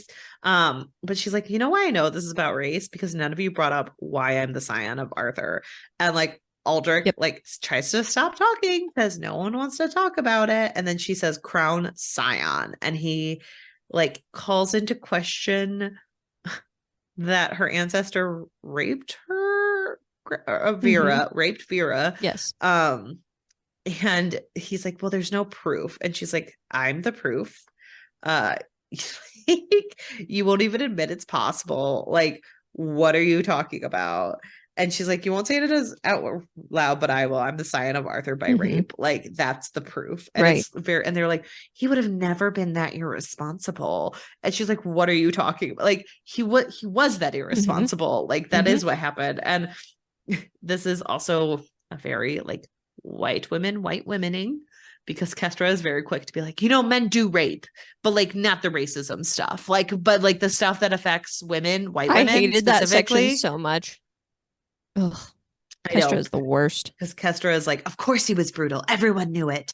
And so she's like willing to stick up for the fact that that definitely happened, but Yeah. not stick up for Brie in any case Hmm. about Brie's actual intersectionality. So Hmm. great job, Kestra. Fuck you. Yep. Sad she's a redhead. You bring shame upon our name. Oh, there's Um, no good people.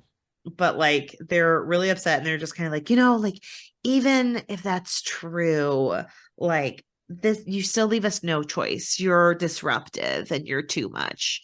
And then they all have a dinner reservation to get through. So they're like, Erebus, like, get rid of her brain and then meet us. And so Well, they bring in what's his name to it's like Tacitus or Erebus. something, right? Yeah, I thought it was Erebus.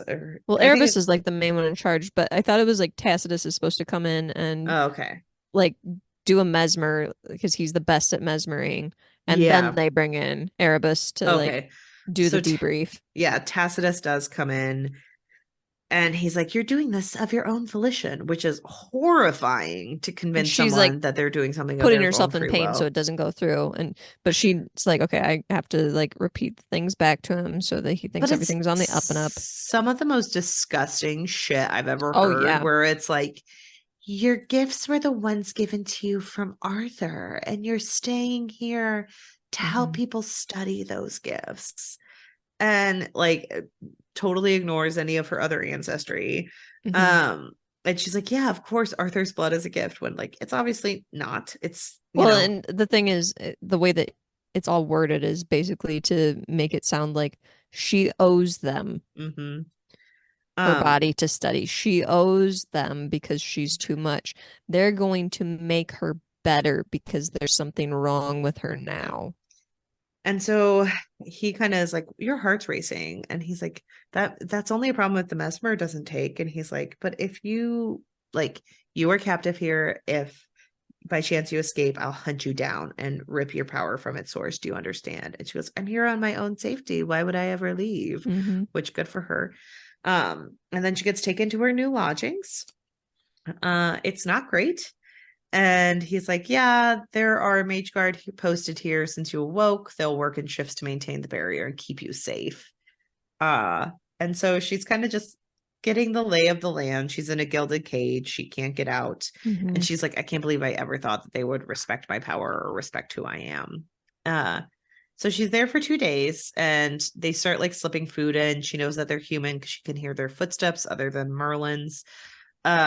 She worries about William and Sel. She's worried about Alice.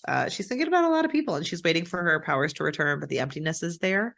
Um, and then she's kind of realizing that it's probably in the food, so she tries to starve herself.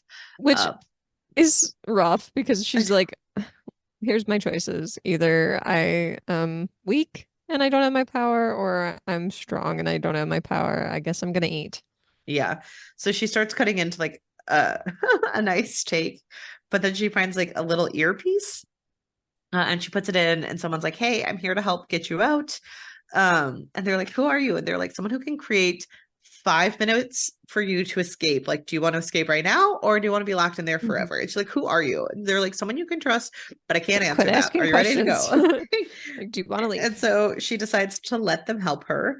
And then all of a sudden she kind of hears like different loud noises, and there her door opens. And so she runs down the hall to the elevator. She starts going to the sub basement parking garage, and like she's going on the 6th floor, and she's like, what happens if they catch me? And they're like, don't worry about that, we've got this. And then all of a sudden she sees like the elevator stop, and they're like, shit, and they have to like explode it, so she Yep. falls down to the basement and gets out.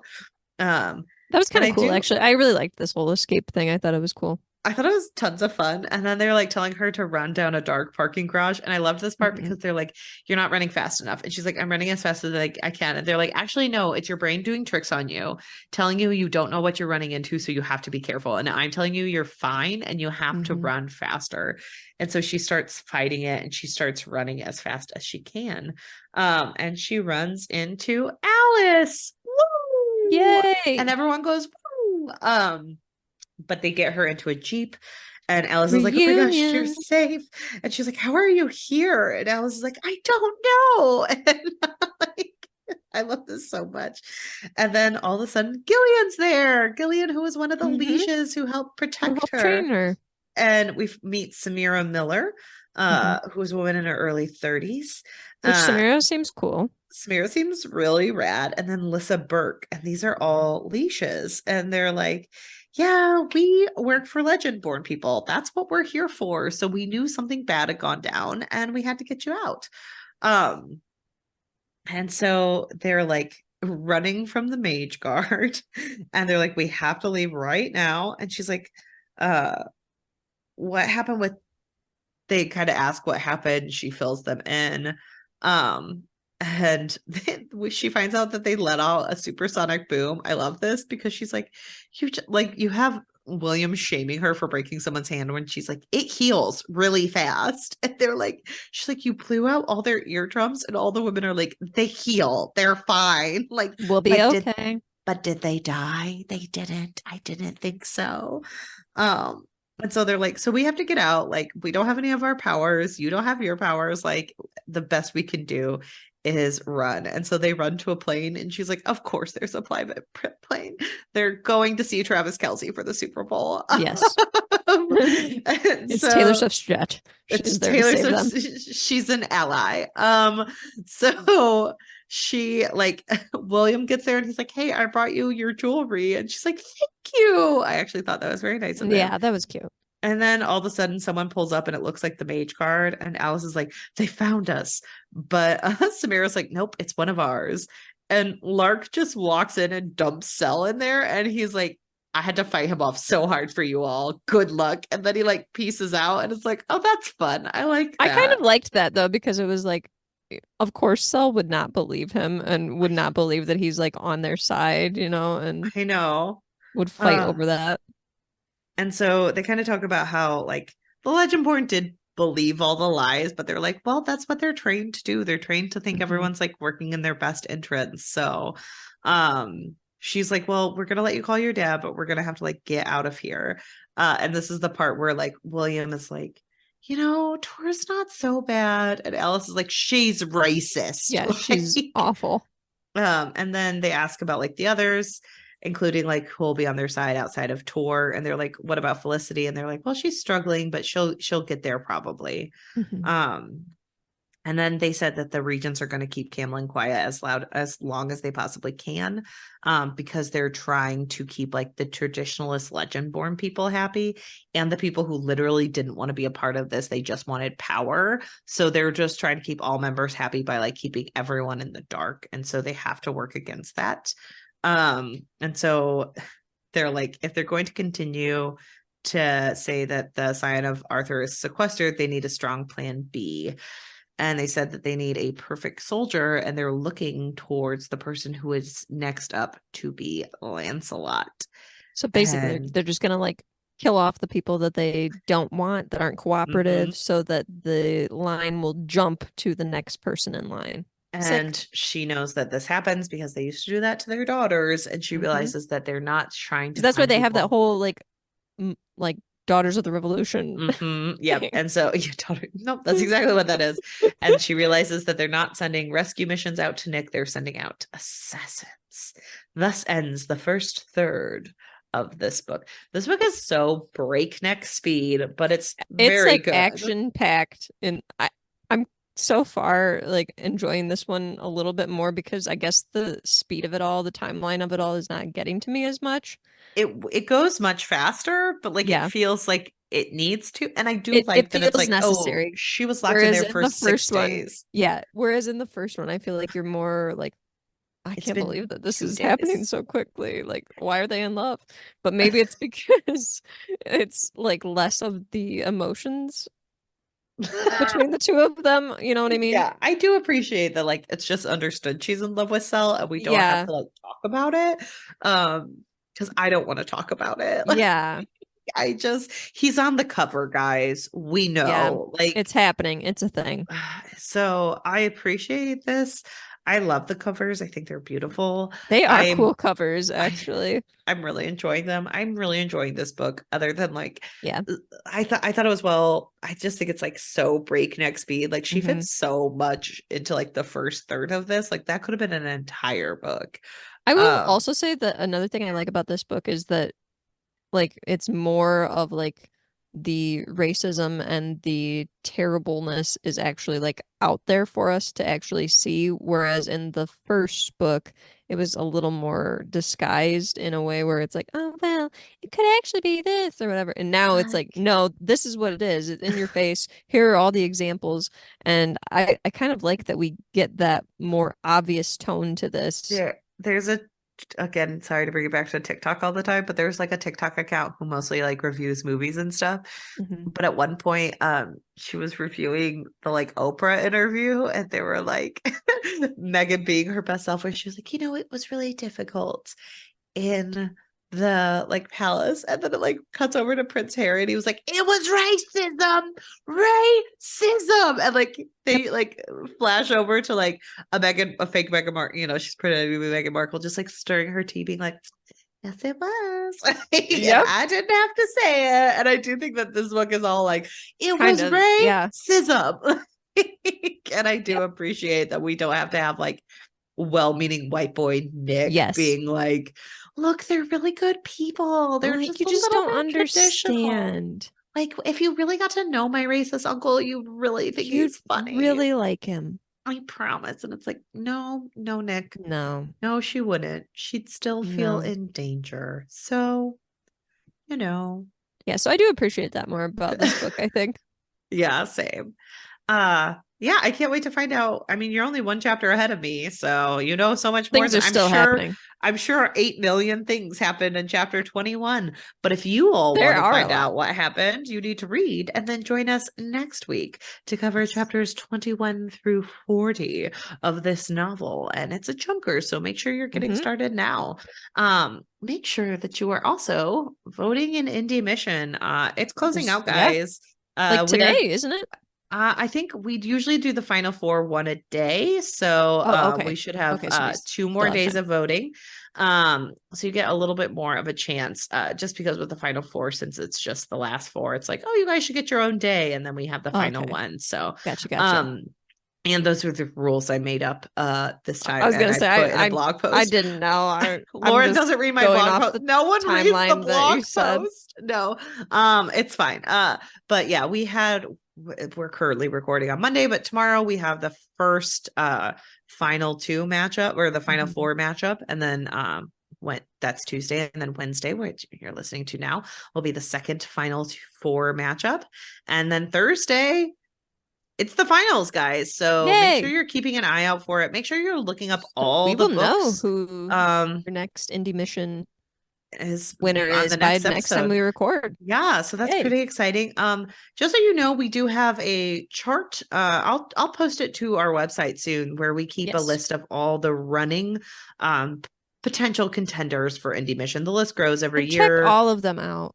Check all of them out, read them, so that you know which ones to vote for if we continue voting. Yes. I think the next Indie Mission, we may not be able to do this vote, so make sure you're soaking it all up.